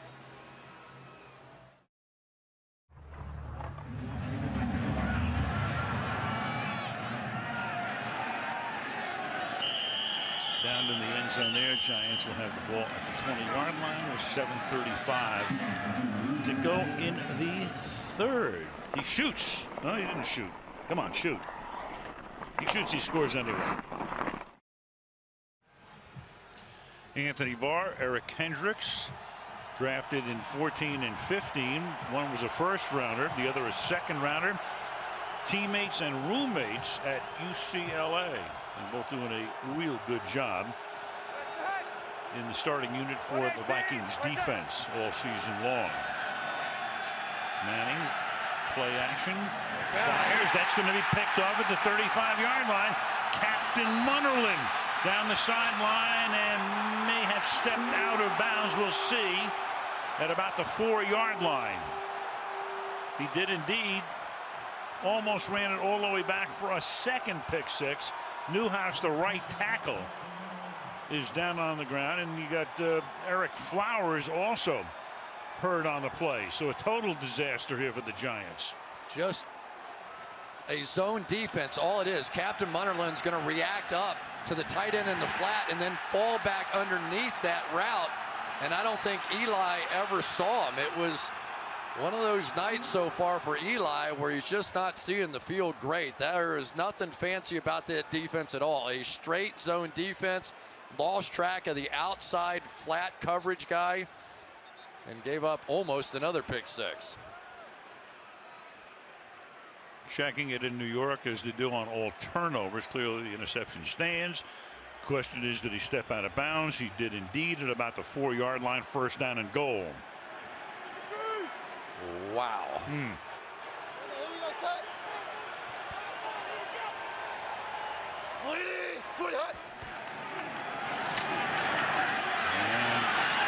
Peterson gets about half the distance before Amukamara makes the tackle. Well, you'll see him right out there. He's going to come out underneath the flat and run underneath as Captain Munnerlyn reacted up and then just fell back. So dangerous sometimes they get out of your field of vision as a quarterback. Just never saw Captain Munnerlyn, and boy has he done a nice job. Buster Screen has more snaps playing that nickel slot in the NFL than Captain Munnerlyn does. 2nd and goal. AP reaches out, gets in there for the touchdown. Jasper Brinkley made the pop. but Peterson is able to get the ball over the goal line for the score. Man, watch this collision coming right in here against Adrian Peterson. That's Jasper Brinkley, the downhill big popper of a running back, but Adrian Peterson able to extend the ball. Huge collision there by Brinkley, but Peterson reaches over for the touchdown. In scoring play, they review that in New York, waiting for confirmation. The interesting thing about that collision is that you're going to see Adrian Peterson at Jasper Brinkley's wedding. Former teammates. We'll talk about that one at the reception. Might have just gotten disinvited. Boy, that was a shot. New York says it's good. And Blair Walsh will try to tack on point number 29. So Mike Zimmer said that he was about 30 minutes away from where he wanted to be, and where he wants to be is in the playoffs. 29-3.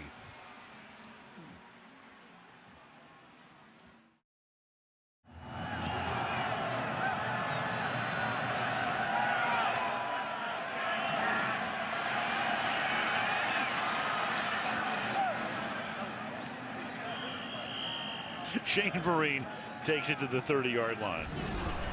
Head coaches or managers of the New York teams, consecutive seasons since World War II. Al Arbor, great run with the New York Islanders, won those 4 Stanley Cups in successive years. Casey Stengel, 12 seasons as the Yankee manager with 7 World Series titles. Joe Torre won 4 World Series. Tom Coughlin, a dozen seasons and those 2 Super Bowl rings.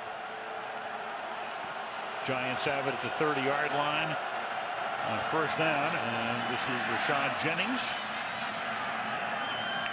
to the 32-yard line. So of course, we talked about it before. When you have a season like the Giants are having, when you don't make the playoffs for 4 years in a row, of course the speculation will be, is it time? Tom is 69. He's the oldest coach in the league.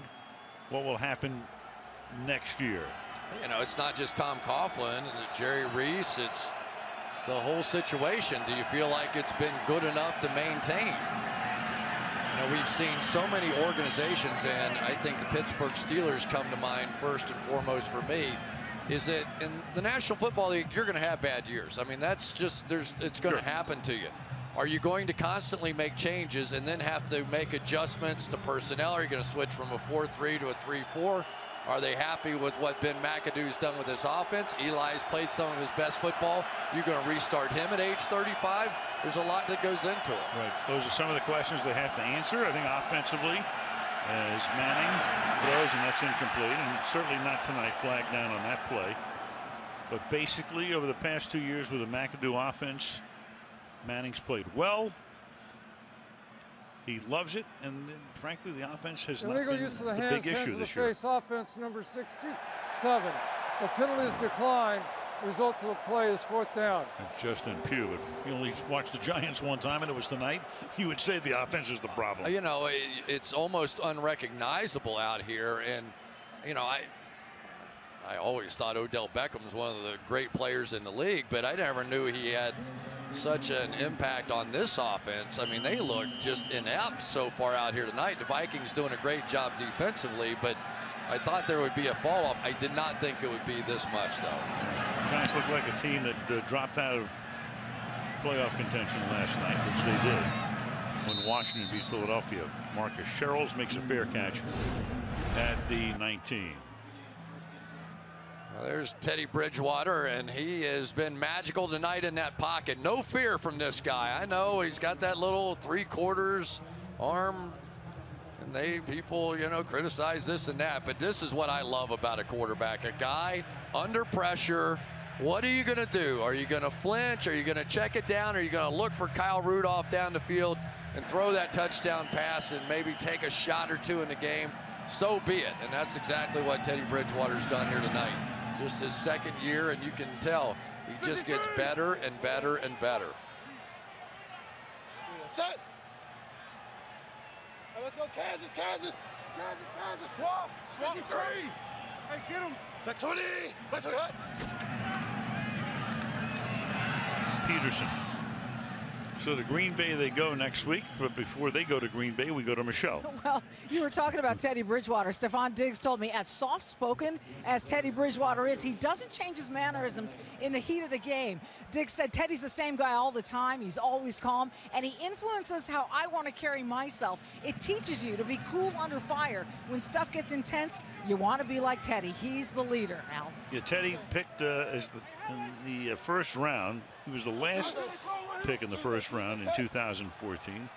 Very poised, very confident. A couple of times he had a chance to meet him. He gives it to Peterson, and Peterson trying to get by Collins, and Collins is able to thrust him out of bounds. But Adrian off to the races, and that will build a pretty sizable lead up over Doug Martin in the race for the rushing title. That one is good for 39 yards. Boy, what a great double team block down off the edge of this thing. And then Kyle Rudolph with a good one-on-one block. They're going to create a wall here, create a wall there, and there you go, right between it.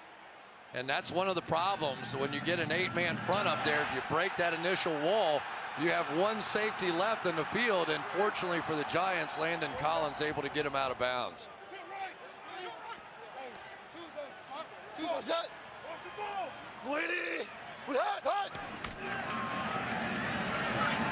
Peterson again. And Adrian picks up close to 8 yards. It's going to take him right now very close to 100 yards. In fact, that takes him over at this point. 21 carries for 106 yards. You know, it was interesting. We were talking with Adrian about it a little bit, and he was talking about DeMarco Murray and the difference between having to run in Chip Kelly's shotgun offense, standing next to the quarterback and running from 8 yards deep in the backfield. And you could see it at work tonight. There are times that he's had the ball and run 2 or 3 steps towards the line of scrimmage and made a 90-degree cut that if you're in the shotgun offense, you can't do. It was DeMarco Murray, who was the rushing champion last year. Well, that's going to take a couple of yards off his total as Casillas makes the tackle. In the Dallas offense, that's what Murray did. He ran, as they say, downhill, set up deep, took the handoff from Romo, and in Philadelphia, it's just been a lost season for him. Yeah, it really has been. And then, of course, the icing on the cake with couldn't handle that pitch the other night and the pivotal play of the Washington game. So congratulations to the Washington Redskins. They were the one team that everybody had sort of eliminated before the season to win that division, and Jay Gruden and the guys got it done. Hail to the Redskins. They've only won one playoff game as Washington since '99 when Norv Turner was the coach. Joe Gibbs won a playoff game, a wild card game in '05. McKinney makes the catch here. Tackled at the 35-yard line. It'll be 4th and 4. You know, you talk about Teddy Bridgewater, and we talked to him in the preseason. We did that exhibition game, and he always talks about being a point guard, you know, which is, I think, about who he is. He's a guy, he doesn't want to be Tom Brady. He's not looking to be spectacular. He's got a lot of great weapons. Let me distribute the ball, let my guys do some things, and that's the way they move forward on offense. Walsh now, this will be a 53-yard attempt. He hit one from 52 earlier, and another. His 4th of the night to tack on 3 more, 32-3.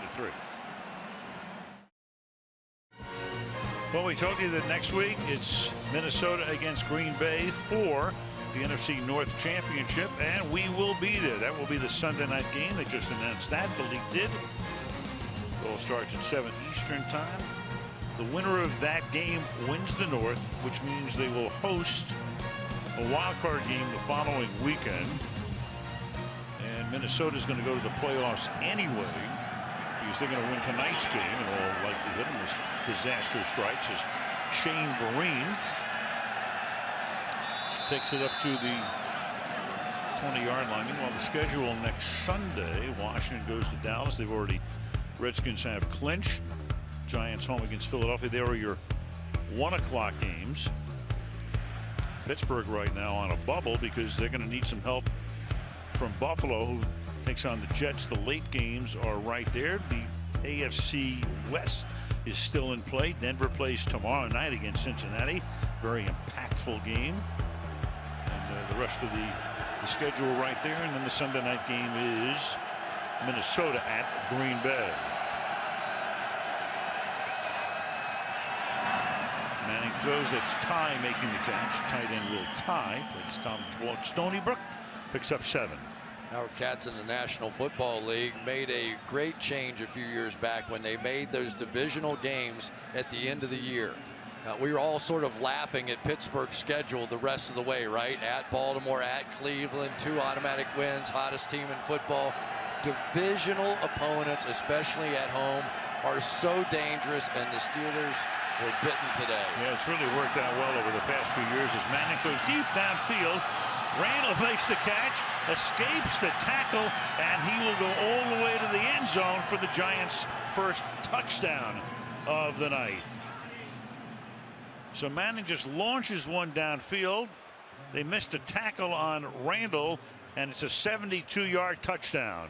Yeah, Eli Manning had to be looking off to the left-hand part of the field, get a little bit of pressure because the safety jumped way left that time, Andrew Sendejo, and left wide open down the field in a one-on-one situation. Big time throw by Eli Manning there, and then the adjustment after the hit by Sendejo to stay on his feet. And that comes with 1 minute and 2 seconds remaining in the quarter. You know, and that is the dilemma now with Ruben Randall. He is a guy that's had some issues, some problems. He's been a good number 2. He'll make a play like that. They fall in love with him. They think he's going to be the guy. And, you know, you get so many different comments when I go through the building with the New York Giants. Their opinion of Ruben Randall, it is just all over the board. Almost everybody you talk to has a little bit different opinion about the guy. 7th touchdown reception of the season for him. Extra point is good by Josh Brown, and that makes the score 32-10.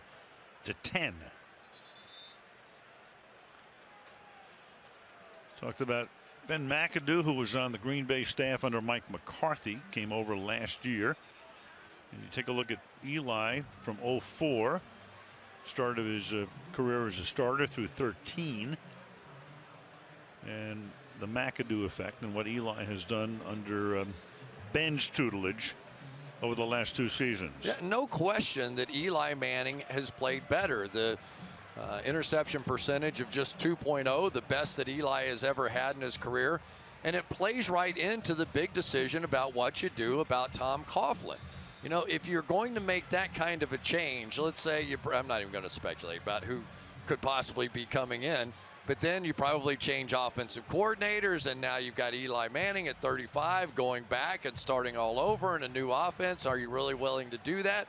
Are you willing to make Ben McAdoo the successor? This is a very big decision on so many fronts. Personally, I've seen too many times, Al, that teams have a bad year. This team has not been blown out other than a handful of times this season. We know what Tom Coughlin is as a head coach. I would leave the status quo for right now. I would give Ben McAdoo and Tom Coughlin a bounce-back opportunity this year. And if it works well on the offensive side and you want to make a change, then I would make it there. Here comes an onside kick, and that's going to be picked up and taken all the way to the 17-yard line by Robert Blanton. So the Giants, and I'm not sure you'd put that in the surprise onside kick category, even though we're still in the 3rd quarter, but the Vikings were very alert. We mentioned the Vikings have great special teams across the board, and a little more proof of that right here. Yeah, Mike Prefer's squad always ready. This is one of the best special team squads in all of football, and there's the old Golden Domer. Robert Blanton stood there very calmly, just acted like there was nobody around him and said, why not? Let's go try and score a touchdown. My former college teammate Harrison Smith has one. Let me see if he can get one. So McKinnon is now the back from the 18-yard line in the final minute of the 3rd quarter, and McKinnon will get finally banged down after a gain of a couple by Brinkley. Giants, of course, a year to forget, frustrating, crazy losses after leading in the final 2 minutes. Week 1, we were there that night to the Cowboys, left too much time on the clock. Blew one to the Falcons. Week 8, you go to the Saints. The Giants score 49 points and give up 52. The Patriots, of course, they almost had an interception by Collins, which would have cinched the game. Instead, he dropped it. Gostowski kicked the field goal. In overtime, they lose to the Jets, and that's been the story of the season. Two dropped interceptions really could have made a huge difference in this season. And Bridgewater will just fling it into the ground to avoid the sack, chased by Pierre-Paul. Yeah, I'm going to second your motion on that with Coughlin, too. I know people say, well, 4 years in a row, it's time already, you know, to move on. But you make a very valid point about the McAdoo offense. A ton of injuries. I know every team has them. But you're going to have to do a little bit better drafting. Meanwhile, you got Pierre-Paul now, who got hurt on this last play, and he comes over to the bench. He's had quite enough to deal with here this season, and you really have to admire him. And, you know, we asked him why'd you come back? He said, I just wanted to shut people up. I was so sick of hearing about it. I just wanted to shut them up. I knew I could play. 3rd and 8. Bridgewater is going to come back the other way now. It's like a video game. And he's winning. Yeah. Into the quarter, and he sets up a 1st down and goal. Teddy Bridgewater ending it with a 9-yard run into 3, 32-10 Minnesota. Sunday Night Football resumes after these messages.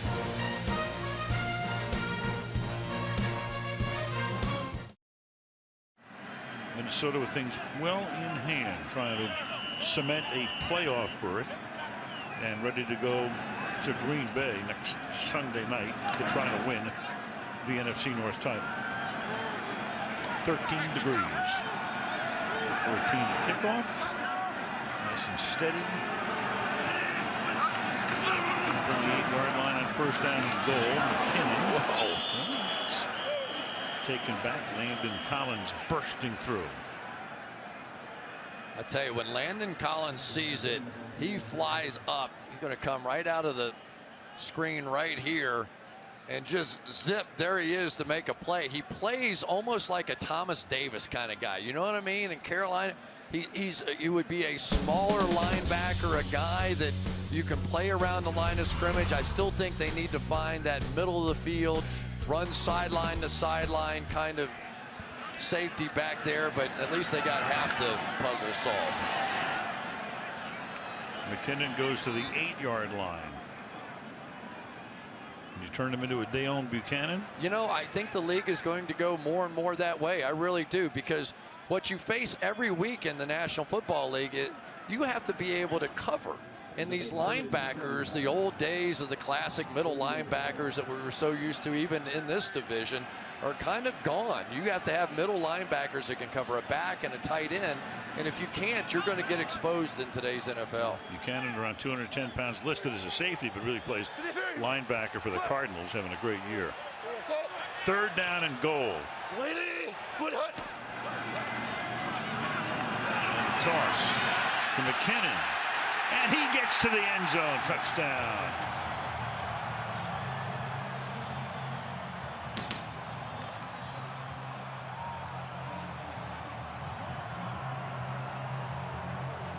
First career rushing touchdown for Jerick McKinnon, 2nd year back out of Georgia Southern.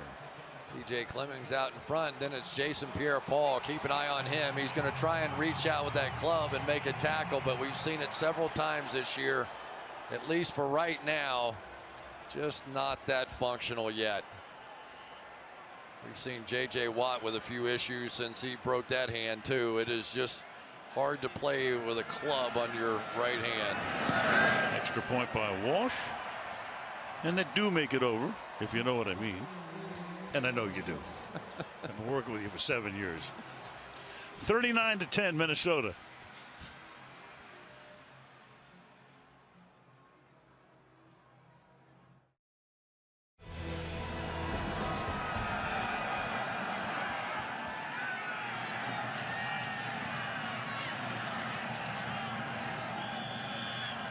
Marine takes the kickoff back to the 26-yard line. So the Giants, on their way to a 9th loss in 15 games, have the ball down by 29. a couple of branches off the Bill Parcells tree. Tom Coughlin worked under Bill. In fact, he was there when the Giants beat the Bills back in Super Bowl 25. Mike Zimmer had been on the Dallas staff, and when Bill got that job a few years back and spent 4 years with the Cowboys, he kept Zimmer. Yeah, and Zimmer had a chance to take the Nebraska job and turned it down basically to stay with Bill Parcells. But you can see so much of Bill Parcells in almost everything that Mike Zimmer does, down to the teasing and the little jabs and the things that, you know, he's not ever going to put anybody in the Hall of Fame too early, but he says it's really all about accountability and leadership. You know, you have to be tough on them, but they also have to know that it's nothing personal and it's not going to last. I'm going to coach you. I'm going to tell you what you did wrong, but it's nothing personal, and it's going to have no carryover. And when he was the defensive coordinator in Cincinnati, several of his players told me the same thing, that he's basically a guy that can get away with it, being that tough on them, because he's that tough to every single guy on the team, including the stars. And if you're that way, you can get away with it. Zim says that Parcells stays in touch with him. Sure, probably be on the horn with him tomorrow after this one, as Dwayne Harris is stopped short of the first down. I mean, Parcells had so many those great lines. You remember, you are what your record says you are. Shop for the groceries. Right.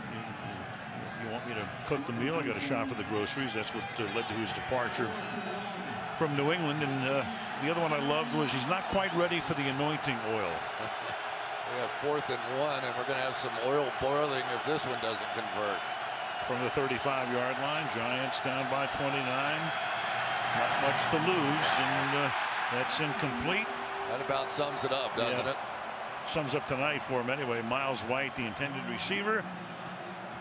And the Vikings can just play a little bit of clock ball here with 12:18 to go, and up 39-10 on Sunday Night Football. Minnesota Vikings on their way to win number 10 and a spot in the playoffs. Have the ball at the 35-yard line. Asiata is the back. Number 44 picks up a couple. We go to Michelle. Well, you were talking about the relationship. There's a relationship going on down here. Maybe you guys want to get back to me in a second after this gets sorted out. Just a little kissy face going on there with Michael Pruitt, JT Thomas. Michelle, very much the undercard. Not quite up to what we saw last week. No, though. no. At the conclusion of the play, personal foul, unnecessary roughness, number 55. Number 55 has been disqualified for his actions. I'm laughing because we're all laughing about the same thing. If you watched last week's game, you went, why wasn't he thrown out of the game? Or both. So now you got Thomas. I think they got a memo this week. I know they did. You think? Of course. You know, and it's right. And look at Tom. He can't believe it. And he couldn't believe. He said, listen, I know Odell Beckham was wrong, but you can't tell me Josh Norman wasn't equally wrong in that situation. And it was a fraction of what that is right there. That shot happened many times between those two guys last week, and nobody was ejected. Yeah, meanwhile, Pruitt, I think, threw the first shot. So it's always the second guy. And back to the locker room he goes. Which is not so terrible on a 13-degree night. But that's another story. Let me see if I can get you tossed. That's a good idea. To the outside. Michelle, are you still there? Yeah. All yours. I am. Well, we'll talk about the more positive relationship between Bill Parcells and Mike Zimmer. You know, I talked to Parcells on Christmas Eve, and he said, the best thing about Zimmer, there is no way you can misunderstand what he says. He's very explicit, to the point, matter of fact, serious football person. And then he said, you know, I don't believe I've ever talked to him about anything else but football. That's about right. That is about right with Mike Zimmer. And you know, the amazing thing about him, Michelle, is he says it's the perfect job for me. He doesn't want to be the general manager. He doesn't want to shop for the groceries. He thinks Rick Spielman does a fantastic job with all that. He has no desire whatsoever to do any of it. And he has. Timeout as the play clock was running out.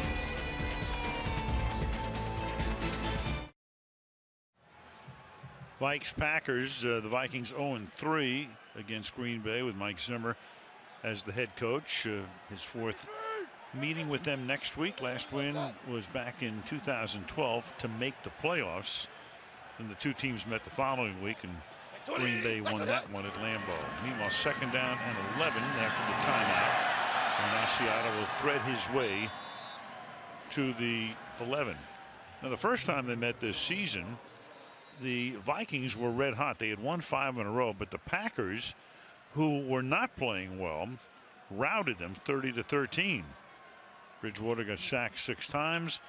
Peterson got limited to 45 yards, and there were the numbers for Aaron Rodgers. It's been a strange year, hasn't it, for the Green Bay Packers? There goes Matt Khalil off the field, their left tackle, who really had a tough year last year, much better this year. Not great by any means, but much better certainly than the year or season ago. I think Joe Buck and Troy Aikman were as impressed with the Arizona Cardinals today as we were a week ago in that Sunday night game. And so it's hard to tell, were the Green Bay Packers that bad or is Arizona just that good? Yeah, hard not to be impressed by what's going on in the desert. Let's go Monday. Here we go. 3rd and 4. So Khalil goes out. Austin Shepard comes in. And Asiata will take the ball close to a first down. Meanwhile, with Khalil, drafted in the first round out of USC in 2012, that is the first snap he has missed in his career. Yeah, went to the Pro Bowl that first year, his rookie season, and then sort of got wounded on that one. He had surgery on both knees a season ago, and nobody made much of a deal about it. As an organization, I think that, you know, they certainly knew he wasn't what he was his rookie year, but he fought his way through it, had surgery, and is now battling back once again. 27-yard attempt by Walsh is good. Tack on 3 more to make it 42-10 Vikes.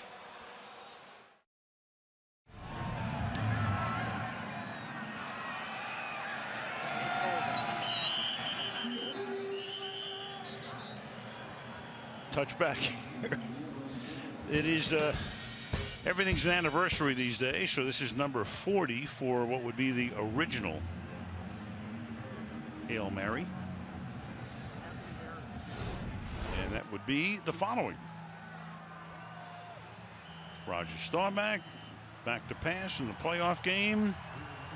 Deep downfield, Drew Pearson takes it in for the touchdown. And that's where that term emanated. Really? Yes, sir. Ahmad Rashad had a few of those, didn't he? Yes, he did. Pass here is taken by Jennings, who takes it out to the 32-yard line. You know, for the Minnesota Vikings, here's a team that had struggled a little bit, but scored 38 points last week, and that was their most since week 4 of a year ago, and now put up 42 tonight. So as we talked about in the beginning, they're choosing the right time to get hot.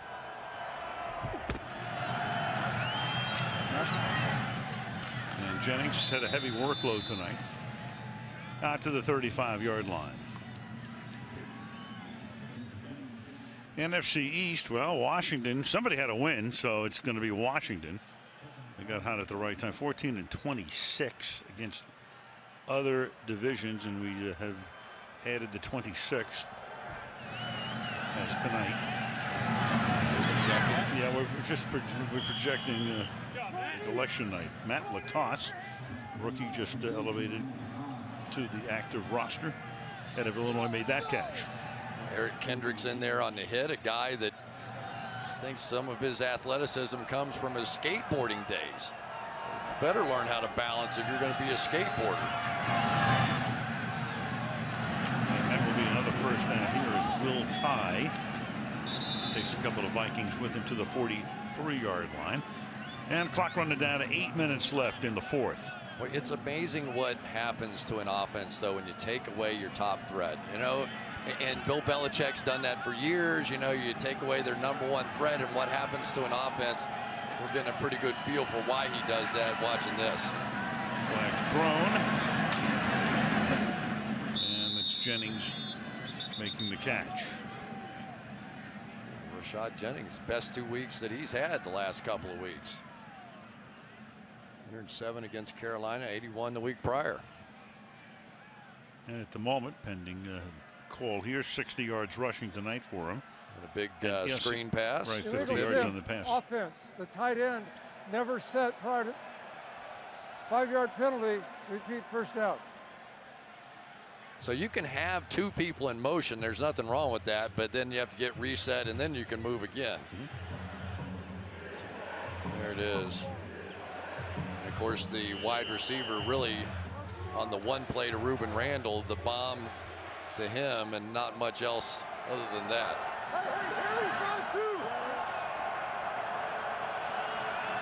First and 15 after the flag. And Payton's able to get it off to Vereen. And Vereen gets 12 of those back, and we go to Minnesota. Michelle. Well, a few injuries to clean up here. Vikings left tackle Matt Khalil has gone back to the x-ray room getting x-rays on his lower leg. He indicated that his right leg was bothering him. Vikings cornerback Terrence Newman is out with an illness, and Giants right tackle Marshall Newhouse out with a concussion out. All right, thank you, Michelle. And of course, of significance will be which guys can come back and play next week, and what will be a very important game at Lambeau Field. Cunningham makes that last catch. Yeah, that's right, Al, because the starting 5 offensive linemen, now granted they've missed Phil Lodeholt and John Sullivan injuries in preseason, but these 5 offensive linemen have played all but 7 snaps, I believe it is, this year. So not many changes there. Meanwhile, that's another sack of Manning, and that's Tom Johnson. Second time he's put Eli on the turf. Xavier Rhodes down the field. Ruben Randall trying to work at a little space out there in the end zone, I guess. But no time. Tom Johnson, who is sort of the quiet warrior, I think, on this Vikings defensive line. It's 4 sacks and almost a 5th right there, as Eli just does get rid of it. Everson Griffin came in there. You know, you look at Eli and you keep thinking back to, you know, he gets drafted. He's in that great class with, you know, Rivers and Roethlisberger in 04. Then he takes over as the starter. Coughlin is there. And here he is. He has not missed a start in 11.5 seasons. Of course, Brett Favre with that untouchable record, almost 300. Peyton, his brother, is second. And then you got Eli. That's 11.5 years. As Jennings takes the ball to the 20. And I think the best way to put that in perspective, Chris, is to look at some of the teams this year. I mean, Houston's had, what, 4 quarterbacks this season? Baltimore today, I think, on their 4th. Right. Which still blows me away, with their 4th quarterback able to knock off the Steelers in what was an assumed win for a 2nd win this year, and quite possibly knocking the Pittsburgh Steelers out of the playoffs with those 2 losses. So many teams with multiple starting quarterbacks this year alone, and then you go back to a guy like Eli and you go 11.5 years. And Ty can't hold it. So 182 consecutive games, same head coach and quarterback, longest streak in the history of the league. And you know, they always say records are made to be broken, but that's going to be tough. I mean, you need a quarterback to play for 11.5 years and a coach to be there for at least 11.5 years. Yeah, what did Chip Kelly tell us last week when he was talking about his quarterback? He said, if you show me a successful quarterback or a successful head coach, I'll show you the continuity. Guys that have been in the same system year after year after year. You can build on it. You can build your personnel around it. If you're always making changes, you just can't compete in this league. Here's Sean Hill now coming in to wrap up the game at quarterback. He's the backup to Bridgewater and gives it to McKinnon. So Teddy is done for the night. We'll see him next Sunday night. Sean Hill's been around a long time, 14 years in the league. Played his college ball back in the 1800s in Maryland. Yeah, Norv Turner was a big fan of his, and Mike Zimmer, about the second or third day of training camp, went up to Norv Turner and said, "Now tell me one more time what it was that you liked about Sean Hill." And he goes, "Just relax. I know he doesn't look great when he were in drills and all that stuff. Wait until he gets in some of the team play." Said he went 41 for his first 50 passes in team drills, and they said, "Okay, I got it." Zim said, "I got it." Actually started the opener for the Rams last year. And McKinnon to the 32-yard line. So running out the clock here and getting ready for the confrontation against the Pack at Lambeau next week. Yeah, the one guy, and you hit on it a little bit earlier, that I always thought would end up with some really big plays was Mike Wallace. And I was asking Norv Turner about Mike Wallace, and one of the fastest guys in the league. Remember him at Pittsburgh, and time after time just getting behind the defense. And he said he's probably the unluckiest guy in the NFL this year. He has had so many plays where he's been open down the field and we get pressure, or Teddy didn't see him, or whatever the case may be. But he certainly, before this thing is up, he's going to have to make some big ones. And McKinnon's going to break one. He may break it all the way. Jerick McKinnon in a foot race, and he'll win that one for a touchdown. That's 68 yards.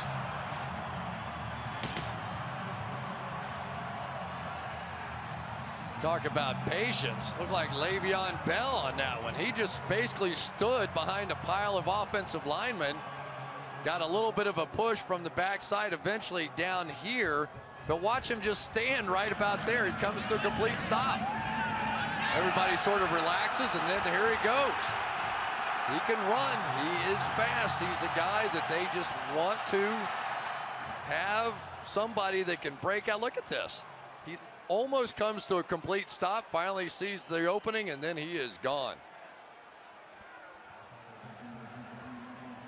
The Vikings tonight have now rushed for 222 yards. Walsh adds the point after. The Vikings have scored on 7 straight possessions.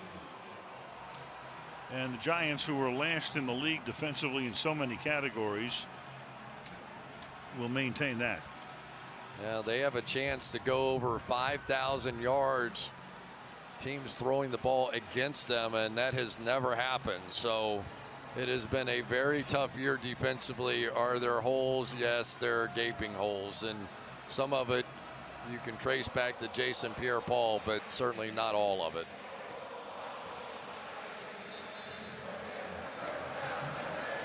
For Steve Spagnuolo, he's been trying to just paste and glue people into and out of the lineup, and not a lot has been working.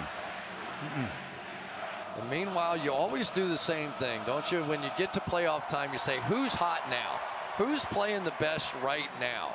And up until today, you might have said Pittsburgh and Seattle, right, and then they both got beat. Right now, you probably say Arizona. Minnesota's hot. I mean, this is going to be a wild year in the playoffs. There is no clear-cut picture whatsoever. The New York Jets look great today. Their defense was unbelievable against Tom Brady in New England. From the 4-yard line, this will be run back here by Ben Edwards. And Ryan Nassib will come into the game, a guy who almost never plays. People, you'd win a few bets when you ask people, hey, who's the backup quarterback for the New York Giants? And there he is, his third year out of Syracuse. They drafted him in the 4th round in 2013. You know, it's one thing if you're playing the whole game when it's 12 degrees outside.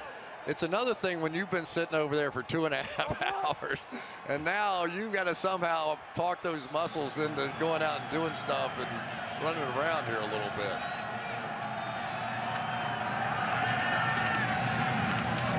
Ball off to Orleans Darkwa. Cleared the bench. How's your larynx, by the way, speaking of getting to the finish line? You doing all right? I'm doing all right. Doing all right. Thank goodness for this chicken soup up here. There you go. 2nd and 1. Catch is made by Jerome Cunningham. You know, the other interesting thing today, Al, was the MVP race took a hit today. Cam Newton lost his first game. Tom Brady lost their game up there. Russell Wilson lost. Carson Palmer was good, not incredible, but you got to think those are the 4 major candidates. Darko again to the 45-yard line.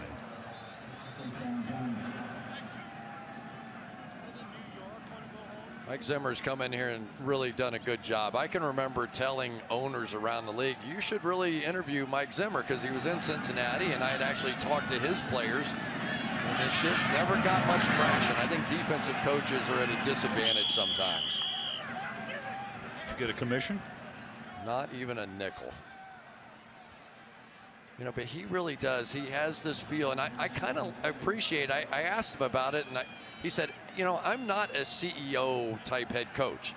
I spend some time with offense and special teams, but he's the defensive play caller. He said, I wanted this team to know that I knew something about something, so I stick with the defense.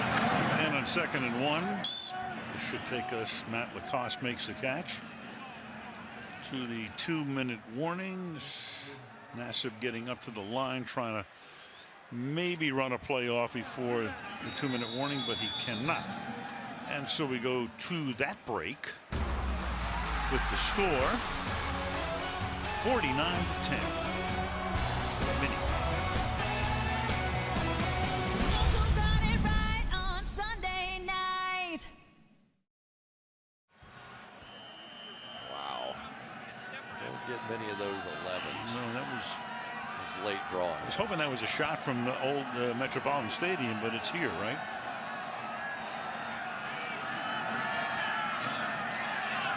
Nassib throws, and that will be caught by Miles White for the touchdown.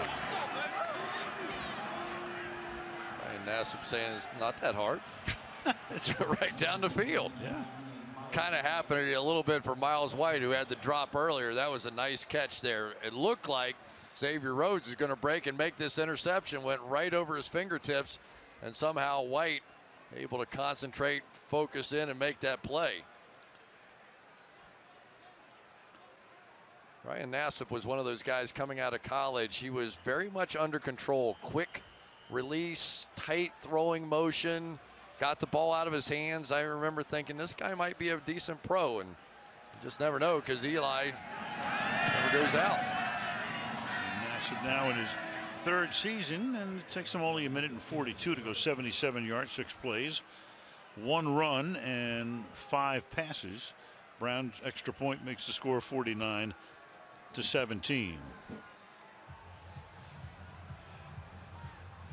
MVP candidates.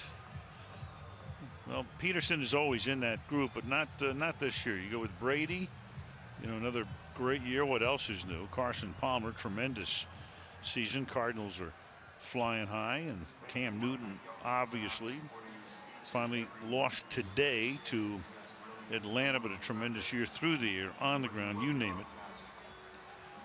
And of course, Andy Dalton had been in that conversation, and then got hurt. Russell Wilson went through a great streak. He did. You know, I've got to vote, and I have to tell you, I don't know who I'm voting for yet. I'm hoping somebody does something spectacular, but I think it's going to be one of those years where it's very close. Cam Newton, when he was orchestrating the undefeated season, I think it would have been tough to vote against him. Now with the loss, does that change your mind? Tom Brady certainly working without the benefit of his star receivers. A lot of injuries to those offensive linemen. Cam Newton and Russell Wilson, what they can do with their legs.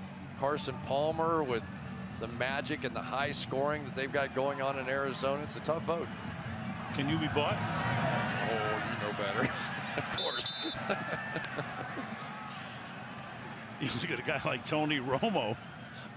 He's as valuable as anybody, and that came to the fore, obviously, with the kind of year. I think if I vote for Tony Romo, they're throwing me out of the club, though. Right. Well, I don't have a vote, but I would vote for Newton.